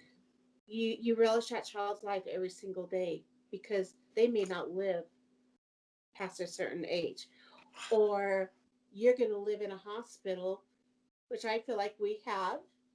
I've been thankful it wasn't when she was younger, but it may be that's the life. And so the other half has got to be strong and That's what I understand was thinking about. okay, medical bills. Because divorce is such a high rate with Yeah. medically sick children. So, for me, that'd be something so crucial to have, is have that other strong backbone. And when it comes to support like that, like when it comes to like medical support like that, if you're open and truly honest with the person and you have no like ill will or intentions, that person can't get mad at that. That's why I feel like Right. so I look down on people who leave a person for that situation such as this, like as you're mentioning right now. I look down on people like that because, like, well, my bills are high. Did she tell you? Yeah, she did. Well, why are you leaving? That's Yeah. Yeah. to me Well, that's idiotic. But well, the reason why I'm asking this question is because there's probably certain people out there with your same predicament, and I don't know, maybe the mother is having kind of second thoughts, or the father's kind of having second thoughts. They may be truly in love, but I wanted to hear the grass aspect of like what you want to say to your mother. Like, okay, mom, I don't blame you, because speaking of the mother, I'm quite sure she loves to hear that. She loves to hear that. Like, you I've don't had to blame tell her her for, so many times. yeah, like she's always gonna feel it because she's your mother. She wants to protect you, make sure you're okay, you make sure you're warm, you're safe, secure, and also that. That's what a mother, she's your mother. So, but for her hearing that gives hope to people out there who have probably gone through the exact same scenario that you're going through, Yeah. and they want to, like, I don't want to do it because, like, I don't want to have a situation such as this, and I don't want my kids to hate me and grow up like doing this like that. Because the worst thing a mother can ever hear is hearing that the kid hates them for whatever it is. That's like the worst thing ever. That's worse it's than very getting, hard when that yeah, happens. yeah. When they hear that they hate you and they don't like want no part of you, it's like that's It like does something to the brain that it I don't think does. a person can really know until it actually happens to them. Yeah, Even if the person or that son or that daughter is under the influence of, yeah, say their girlfriend, their boyfriend, spouse, yeah, so, that's the other predicament. So when that other person is told, I hate you, mom, or or even, the siblings. It's definitely a feeling that is really hard to explain unless you've just been told that. And everything goes through your mind. That what did you do wrong?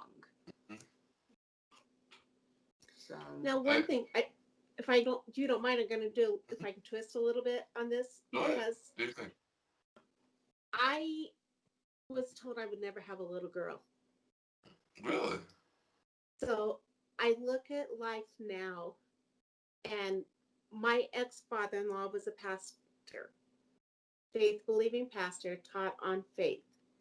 God gives you the desires of your heart. When I got, because I have a son, it's my oldest. He's 30, I should remember, 32. 32, yeah. Anyhow, it's like I wanted a boy and a girl. That's what I wanted, and to be a stay-at-home mom. That was one of my big dreams, besides medical area. And when I got pregnant with her, I'm like, I kept saying her name, and calling her a girl. Of course, at that time it wasn't Sarah; it was a different name. What name was that? It was going to be Stephanie Renee. Stephanie. Oh, what word? Stephanie. Oh, I see what you did there. All right, go ahead. Go ahead. And it's funny because it's Stephanie Renee. The funny part. What was that? The funny part is it's Stephanie Renee, and my middle name is Renee. But go ahead. Well, and the other was going to be Elizabeth, and my ex is like, "Oh, that's too old-fashioned. Too many nicknames." So anyhow, so people are like, "Well, do you know what you're having?" I said, "No." Well, you're going to have an ultrasound. I'm like, no, because you have to pay for it. It's not like it is now. You had to pay for it. But I just kept standing and believing, because my ex-father-in-law is like, you won't have a girl. There hasn't been a girl in 100 years in our family, because it's on the man's side. That's how, that happens. And I'm like, I'm standing on the word. I'm believing that God's going to give me the desires of my heart. And you are newly Christian. And I was a new Christian. My ex-husband, at that time, husband's like, well, let's stand on the scripture. And I did. And I kept having, this neg, like Satan was attacking me. You're not going to have a girl. People saying things, and your own, father who's a pastor, who's a faith-believing pastor. It's like, really?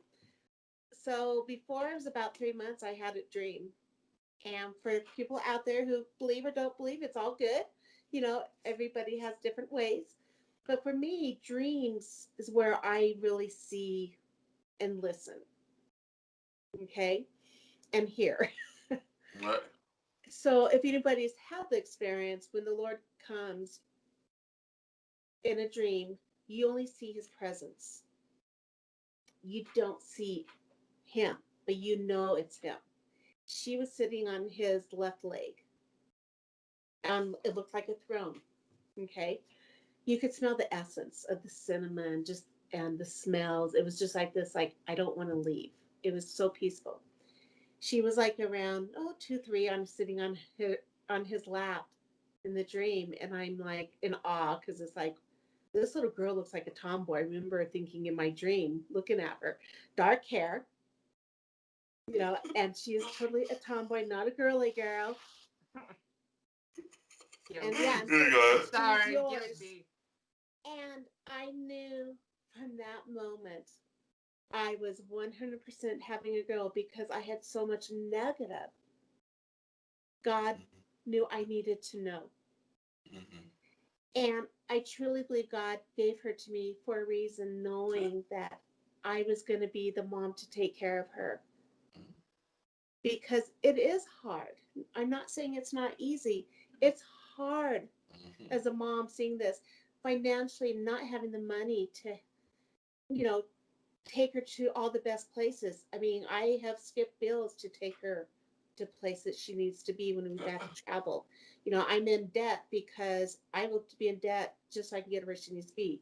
When we found out, my ex went and helped. Yeah. So, And I'm making all this, back and forth to Denver.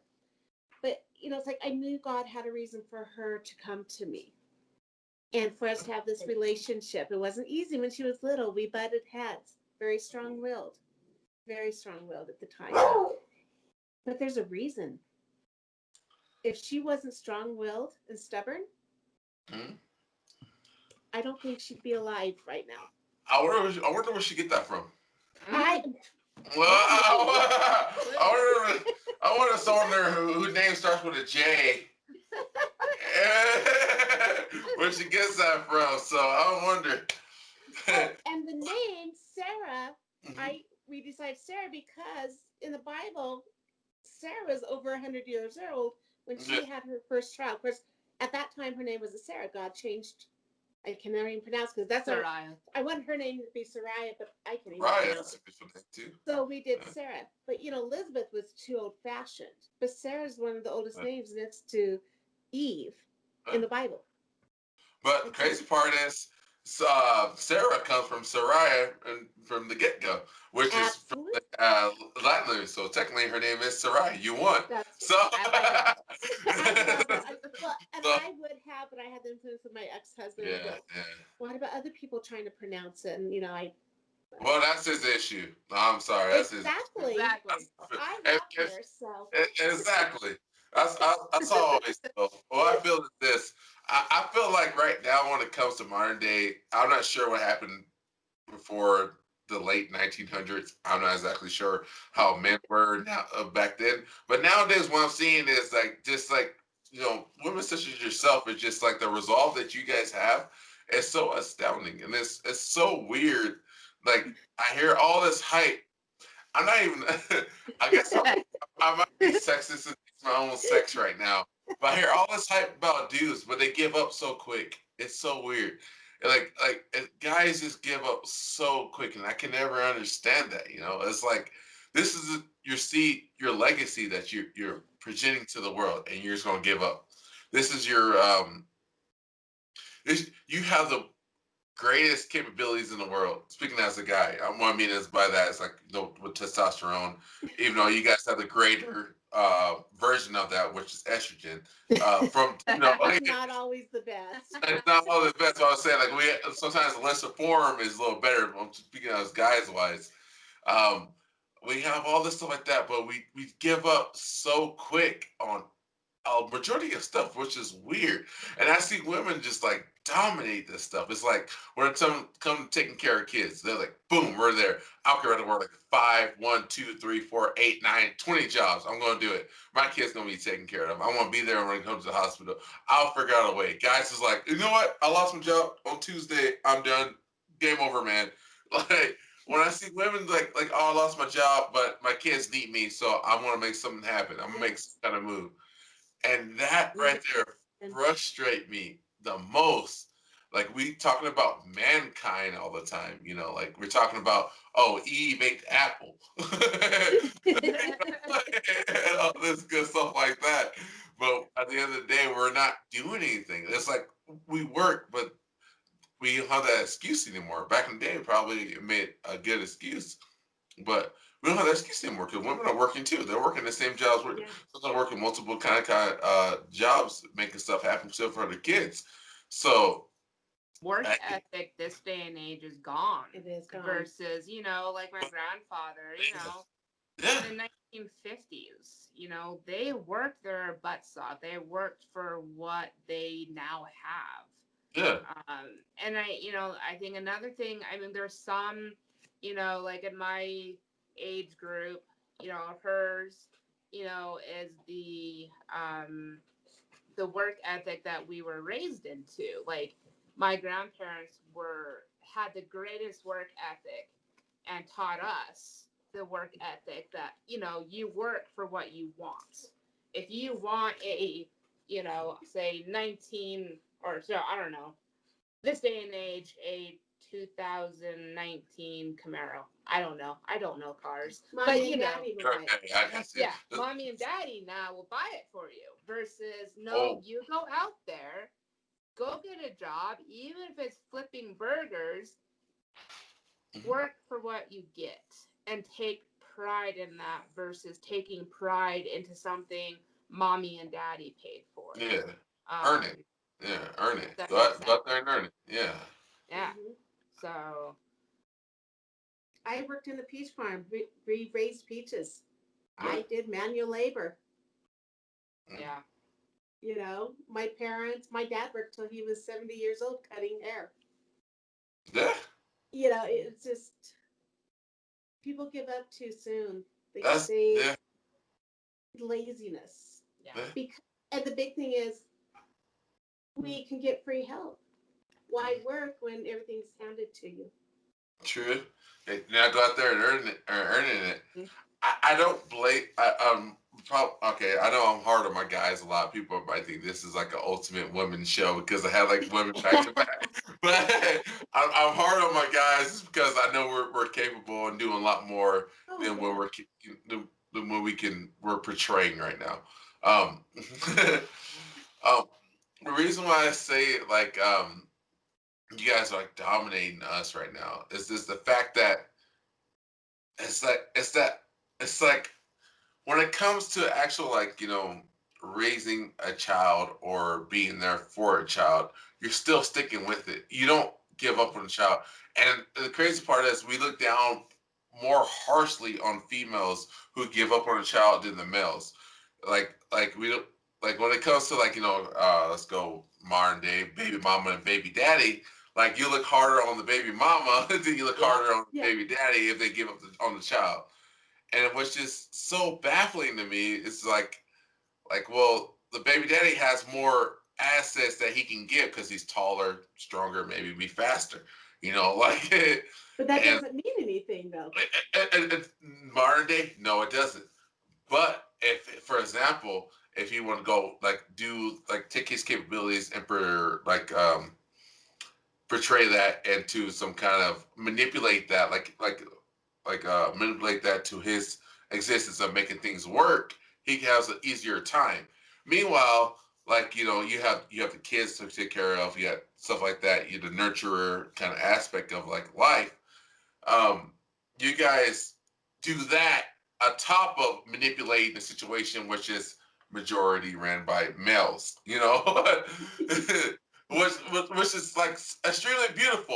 I'm not knocking you guys. I'm just disappointed in my guys who just give up so fast because we have all these great tools that give us an advantage. Like you guys have great tools too. Like being speaking of females, you guys have amazing, fantastic tools we can't even dream of. Like, so like, you guys have all these great tools too, and but as males, we have these other great tools that was built for us, and we're not taking advantage of that. We just give up and we just like stop. Like, well, all right, well, she took me for half, and she can have the kids. I'll say hi and text you during Christmas. It's like instead of saying like, you know what, all right, she may have the kids and whatnot, but I want to show like my kids like I'm there for them, Yeah. kind of stuff. I want to show my kids that at the end of the day, me and your mom didn't work out. We have our own issues, but my kids have no parts of this. They came in the world like, hey, what's going on? Yeah. Where's that? That kind of scenario. Yeah. And I don't see Just that lacking. Go ahead. just because one gives up doesn't mean the other one should on the kids. The Yeah, kids need both parents, even if they're not together. yeah, You're still raising them, and you can still put a really good influence on them. yeah. Um, you know, when a parent gives up on a child, wants nothing to do with them, what it does, it causes more of a mental issue with Mm-hmm. the child, Mm-hmm. and that's abandonment. Yeah. And then there's the father issue, the men issue. Well, dad was this way, so all men are going to be that way. Mom was this way, Mhm. and she left, so, why get married to, you know, if you're male, why get married? They're just going to do the same thing or whatever, Yeah. and it causes even more issues. And that's one thing, I guess kind of rolls into a different subject, but yet not. So when, a It's the family same. divorces and, you don't have both parents, or one parent, the other parent's not really there in the family, the statistic is that child or children are going to go off to doing drugs. They're going to be in and out of jail. They're going to, just wreak havoc. I mean, things are going to happen. I was blessed. We beat that statistic in that because I had supportive parents that were there as well. I was there and had neither of that happen. And that was without having their dad in the picture. So it can happen. Oh, yeah. Kids will see that you don't have to follow that. I don't know where I was going with that, but I just, but that is the statistic is in a broken family. You have problems with kids. You can go ahead and say it. I'm a badass mom. It's okay. You can say it. I'm a badass mom. It's okay to say it. Go ahead. Own I it. didn't even have the teenage issues of my kids. Exactly. You can go ahead and say it. It's okay. We were pretty easy kids. My brother and yes. I. We came home from school. We did, well, I don't know. My brother didn't. He was super lazy with homework. But, we rode the bus to my grandparents, stayed there, waited for her to pick us up, went home, and, and... Well, I think what is really important for parents, even this day and age, to be open with your kids. Mm-hmm. We talked about anything and everything. Even when they were young, they would ask me questions about the birds and the bees. I had a book. I brought it out. This is how it works. If you don't explain to kids with the questions that they ask, where are they going to go? If they can't have open communication with you and know they can bring up anything. What are they going to do? And I really think that helped. And then I also gave them the choice to do things. Hey, if you want to go and she wanted to do 4-H for a while, if you want to do that, we're not going to pay right now. Let's see if you're going to like it. If you don't have to do it. It's you doing it. You want to play a musical instrument? Great. Let's try it out first. If you don't really enjoy it, let's try something else. Because it's not me doing it. I want them to enjoy just in graduation. If you guys want to walk, I'll find the money for everything that we need. If you don't want to be in the graduation, hey, because it's not about me. It's not me doing it. Right. It's going to be them. And so I don't know if that helped them or what, but I'm just like, me and my son have a communication that probably a lot of parents don't. He tells me things that's like, no, that's just not okay to tell me this stuff, but I'm a mom that I'm open to say anything and talk about anything. You're part of Generation X. We're not going to take it. I like it. Yeah. So this is going to be a question for Sarah, because I feel like she probably I don't want you to feel left out. Your mom been talking. In nature. I know you're quiet in nature, but from our previous conversations and our previous talks, I know that you can be very not talkative in a bad way, but very talkative. Like you can express yourself. Usually when people say talkative, they assume that is like negative. But the talkative, I like people who talk. I don't like people who is like, yeah, okay, right. Yeah, sweet, be there, awesome. Like 2-3 words, like yeah, talk a little bit more, so it's like elaborate. No, for me, I'm quiet as in I just observe. I try to listen. Yeah. So that, I guess that's my more way of being quiet. And she's always been that way. Yeah.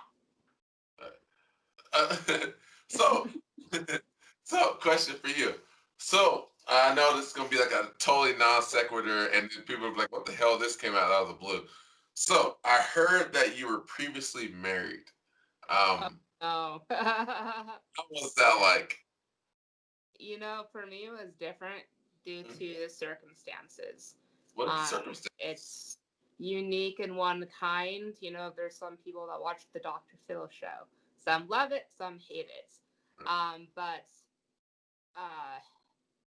the one word you can call is an African scam, where A lot of times it's older ladies that are scammed into it.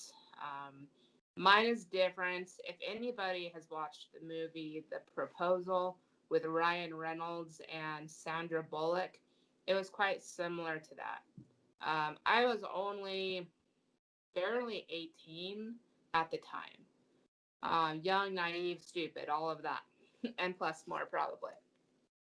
Uh, so I was on a dating site and began talking to a man who was on a green card from Kenya. Um, so, for me, I don't care where you come from. I'm, open to, yeah, all colors, whatever.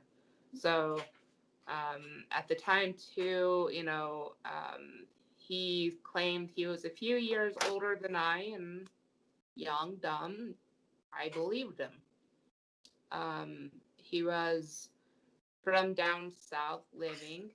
I don't want to give the exact states, so, but anyway, so we began dating. He came out on the day before Valentine's Day. So I told him he'd have to come here first. So we were dating for about a year. And so he came here on a different kind of visa where he came to school and then work. And then he was wealthy and he was able to apply for the green card.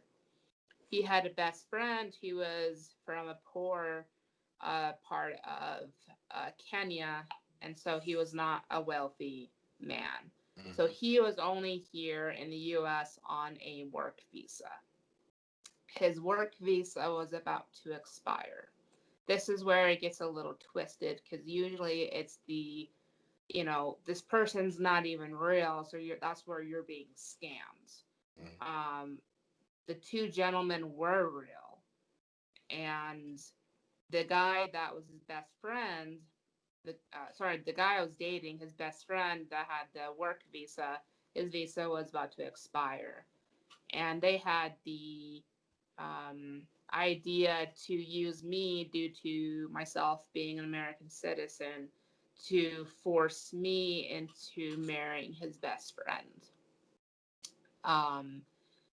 So the next day, that was basically kind of going to happen, but I didn't know. I was forced to drink alcohol, and at the time I didn't know, but something was slipped into that drink, and I don't remember.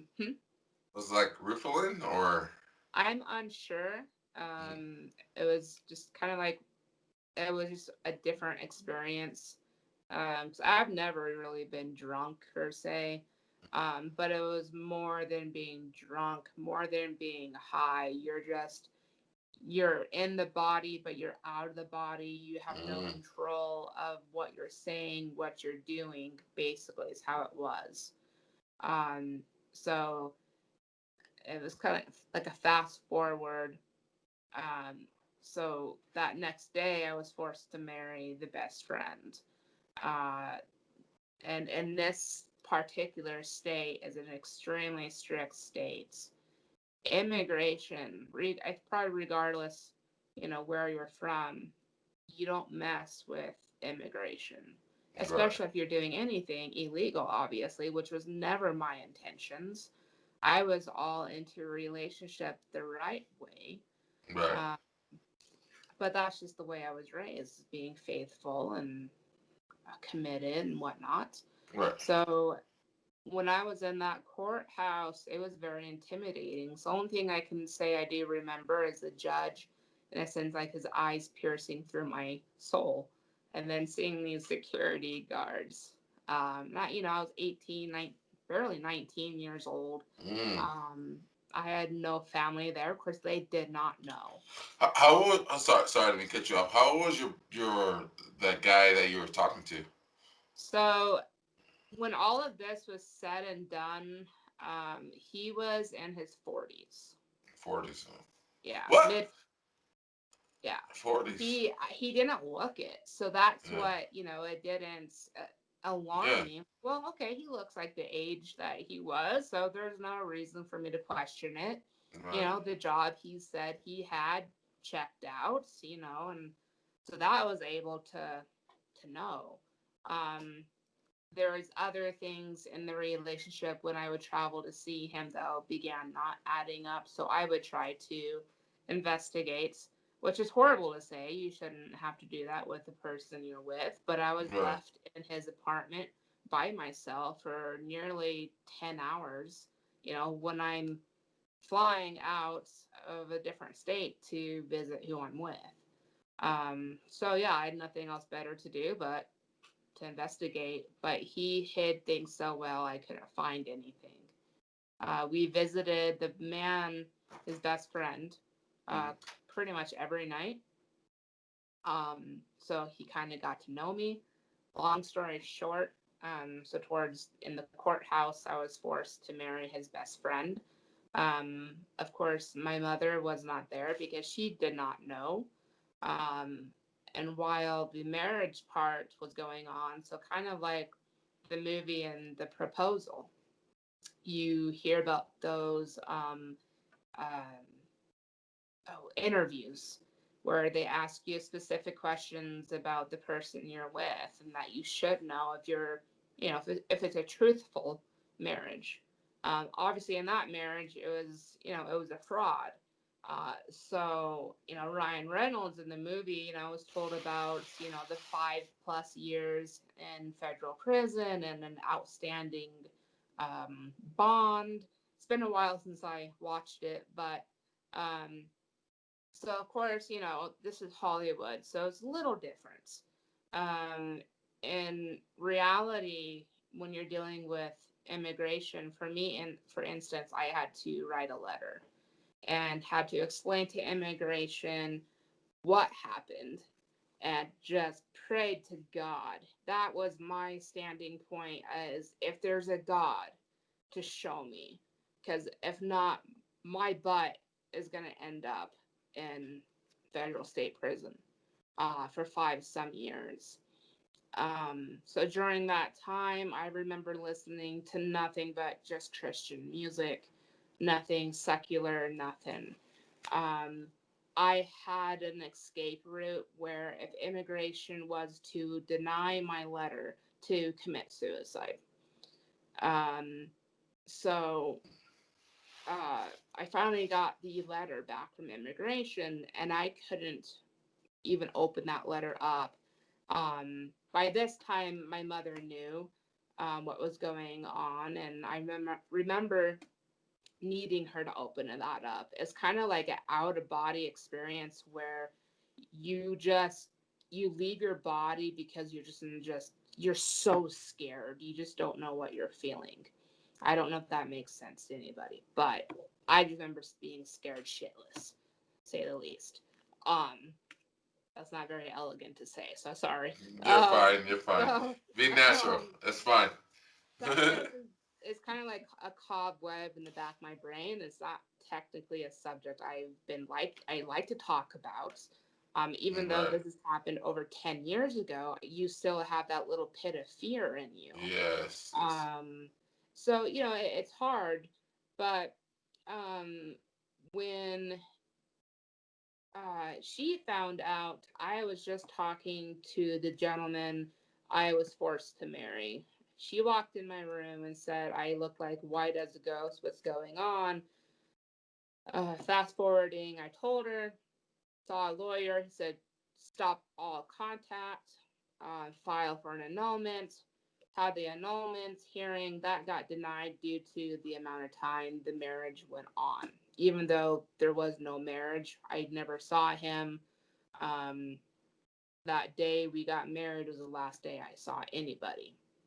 So, because of the denial, she said I have to file for a divorce. That was tough because for me at that age, I'm thinking of my future, of whoever I am with or meets, and having to tell them, hey, right now 29 years old, and oh, hey, I've been married. I don't take that lightly. Marriage No. to me is, it's just like Sacred. it's very sacred. Yes, my parents were divorced. That's not necessarily why it's so sacred to me. Mm-hmm. Um, but coming from a divorced family is super hard. Mm-hmm. Um, Emphasize the but activity of the marriage. It makes it right, more. You want to. Yeah, yeah. I get you. yeah, I for me, I mean, even in friendships, super committed. If you need somebody, and I say, hey, call me day or night, I mean it. I'm there Right. for you. Um, so with the whole marriage aspect of it all, I had to file for a divorce and had that sent and delivered to him by, I think I had paid somebody to give it to him. Um, he had so long to respond to that, was it affidavit, is what you call it. Yeah. And thankfully he never did, but every week, once a week for, I think it was like almost 4 or 5 months, I had to call. It's actually been 10 years this month where I got the approval of the divorce was granted. Um, so once that was granted, was so many rocks or weights off the shoulder. Even though, after that I had to deal with the emotional, the psychological aspects dealing with it. And for me, I'm a very private person. So talking about it takes a lot. Um, it's been so long, yeah, if there's somebody who's gone through this, it'd be interesting to hear what they went through. Or if you're going through it now, leave. Don't stay in it. Right. And I can't imagine now, though, with all the immigration changes, how much more strict they are. Oh yeah. That's another blessing for me that if I was 18 years old now, I don't think I would be alive. And so, yeah, um, I had an exact plan to just not be here because there's no way in my mind I could survive 5 years in federal state prison. Mm-hmm. Um, so, so yeah, I guess that's a hopefully short version of that story. So of being married. So not proud of it, but Mm-hmm. it's a story and it makes it who you are. So yeah. Not gonna lie, that makes me want to rethink marriage. So I'm going to make sure I don't find anybody from across the seas. Yeah, make sure their intentions are good, or Yeah. have Uh, their citizenship already. It would make me think, even if they had their green card, it would make me think very hard about it. So, yeah, marriage is not just your signature on a piece of paper. It's so much more than just that. supposed to be sacred, but people don't take it as Absolutely. what initial intent is anymore, which is getting kind of ridiculous. When Yeah. the whole Well, saying and "death like you do were us saying part." earlier, Hmm? how, men, I mean, women, though, are just as guilty of No, it, but oh, yeah. giving up. And, oh, I'm tired of being with you, so I'm just going to Mhm. divorce you. To me, the word divorce shouldn't not be just tossed around. Mm-mm. But this day and age, to me, it It seems is. like it is. And like earlier, I can't remember when, maybe, I don't know, sorry, I apologize. Um, that's the old soul in me too. I've always been an old soul. Um, so even, shoot, probably even when I was just a little kid, I probably thought that way too, but in a different level. So I just take things more serious than others, and so that's why a lot of people say I'm more, lighten up, even though there's times I'm more goofy than what people think. Um, so it just, I guess, depends on the subject and the day. Right. So yeah. No, I hear what you're saying. I can't really speak on females without me seem like a he-man woman hater.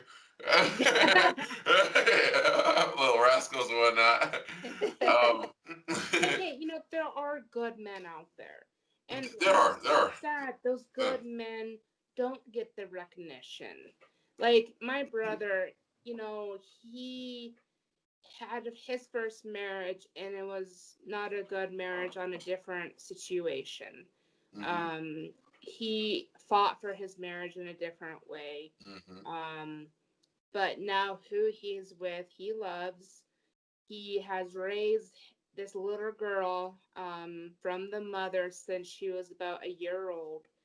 And he is a hard worker. He is a semi truck driver, but he's gone through a lot of jobs. However, he's never stopped fighting fighting, for the yeah. family he has now. And those men don't get recognized. And Mm-hmm, so, even my brother, I mean, he probably just, smirk and like, but that's just who he is. But yeah, these good men need to be recognized and know that they're valued just as much as us women who, you know, I don't know, like in our situation, when I began having chronic stuff happening illness wise, she didn't give up. She kept mm-hmm. fighting and we kept fighting for other doctors and, so forth. She didn't just give up on my health and, you know, go figure it out yourself type of deal. Yeah. Oh, that's, I guess, my 2 cents. You're good. Thank you for defending the good man out there. I wouldn't talk about all. There's no such thing as all and every. So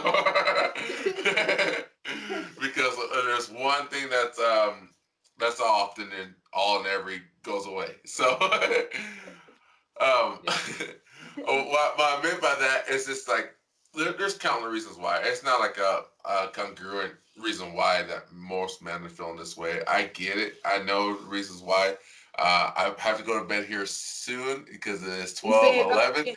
I have to go to work. I have to go to work here soon. But my last little bit of 2 cents, I guess my thoughts is, it's not that I'm bashing men. The reason why I'm bashing men for a specific reason is this: when I see like I work in the mine, so I see men out there trying their hardest and doing their best. Yeah. I worked in like concrete, oil field, a whole bunch of other stuff. So I seen guys doing that best. So, the ones who quit is what disappoint me, and I have to speak from my perspective. I cannot speak on being a female because I've never been a female in my life. It's kind of hard for me to speak on being a female when I'm not a female. It's really hard. Like I'll tell you what, I can handle my Eve's wrath whenever I can. I can't say that. All I can say is like, you know what? If Adam was around and told Eve not to eat the apple, we would have been fine. That's all I can speak on. I can't. If I was Adam, I would have said this. That's all I can do. So, I think just men and women, they both give up too soon. yeah, They, that's my thing. they don't think they can do any better, and it's like, yeah, this is what I'm gonna do, and instead of saying, you know what, no, I'm gonna make it better. I'm gonna keep fighting. Yeah, that's my biggest thing. I can't. The resolve factor that you two amazing, wonderful, fantastic people have. The resolve factor is what I love. That brings a smile to my face more than anything ever. Like the resolve, the ability to keep pressing forward when things tell you to stop. And you're like, no, I ain't listening to you. I want to keep going. I want to see what's on the other side. I got a God on my side. I got spiritual belief. I got whatever it is that keep you going, because whatever it is, I don't know, get into that. I'll do that. I'll do it for another podcast. Yeah, everything we've gone through, we've Yeah. gotten stronger. And I used to think that I was not strong, but every trial we have gone through Makes you stronger. yes. Increase that strength, and that's the beauty of life. It was just like when people who I always use analogy as in like I guess a bit more of a war analogy is like life will throw anything and everything at you. It will come if you have it'll test your foundation. It will test like what is your fort, your home fort built like. All right, so we see that you have strong concrete. Well, we're gonna drop missiles and nukes on you. We'll see how you handle that. Oh, we see you prevented that. Now we're gonna take the shots at you from a distance and see how you handle that. Like it's multiple like things that affect your life, and the people who have the strongest resolve always do like what you just never give up. It's just that, and that's You just can't. you can't, and then eventually life is going to like they'll shake your hand. It's like, all right, I'll see you in 20 years, or I'll never see you again. This Yep. is all you know. But you just have to think if it's in a biblical way. Our Heavenly Father does not give up on us. We may give up on Him, but He doesn't give up on us. So why do we give up on our family? And prime example. Sorry for my guys out there who are women out there, or my non-binary. Non-binary. People out there. Prime example of that, if you don't believe in the Holy Bible, think of your kids, for example. Well, majority of people don't give up on their kids, so why would you expect a higher power to give up on you? Yeah, exactly. Yeah. Really good example. Yeah. you know, and if you're a byproduct of a creation, well, you're a byproduct or you are a byproduct of a creation of the holy power of God. Um, that's pretty much you are their child, no matter what. That's what they say, our Father. So I'm just saying. I'm just saying. I'm just saying. That's just it. But anyway, any closing statements you guys want to say? Before I head to bed, I have to go to bed here soon. I have to work today. As moms out there that are going through struggles with their children, don't give up on them. Keep going no matter what it is, medical or, drugs, whatever it may be. Don't give up on them. Be there for them. Even if they don't want to talk to you, be there for them. Always have that open door. And fathers too. Don't forget fathers. Yes, fathers. I apologize. Let me just because there is a lot of single fathers out there that I just want to say thank you, because that's huge for single fathers to take on their children and be that mother as well. Mm-hmm. I'm throwing it out there because you're speaking for the women, I'm speaking for the man. So, and fathers too. But, sir? Gosh, I'm so sucky at this part. Just live life one day at a time. Don't give up, and always know or find somebody you can go to reach out. So if you're at that point that you just don't know anymore or want to give up, like I said, just find somebody, that safe place, that safe person, and talk to them. I could only put the example out as to having a lady who had reached out to me wanting to end her life. I stayed up all night with her and saved her life by talking. Right. So, mean what you say, especially when, like for example, when I tell somebody I'm there for you day or night, I mean it with my heart. Mm-hmm. So, yes, find the safe place, find the safe person. Just keep going. Don't give up, and know there's a plan and a purpose for you. And it's hard to find sometimes, and you always will question it, but it's out there, and you'll touch somebody. So I don't know how wonderful that was, but yeah. So that was perfect. Any names people you want to say hi to or anything like that? That was. I don't know. I imagine it'll circulate to a lot of people. So, especially with the good old internet. So, I don't know. So Facebook. Everybody that's been in my life and been there for me and prayed for me and my daughter and not giving up. just want to say thank you. It means the world. All right. This is perfect. Thank you. I highly appreciate that. Thank I'm you. gonna go to bed here soon, and I will talk to you all later. All right. Sounds See ya. good. All right.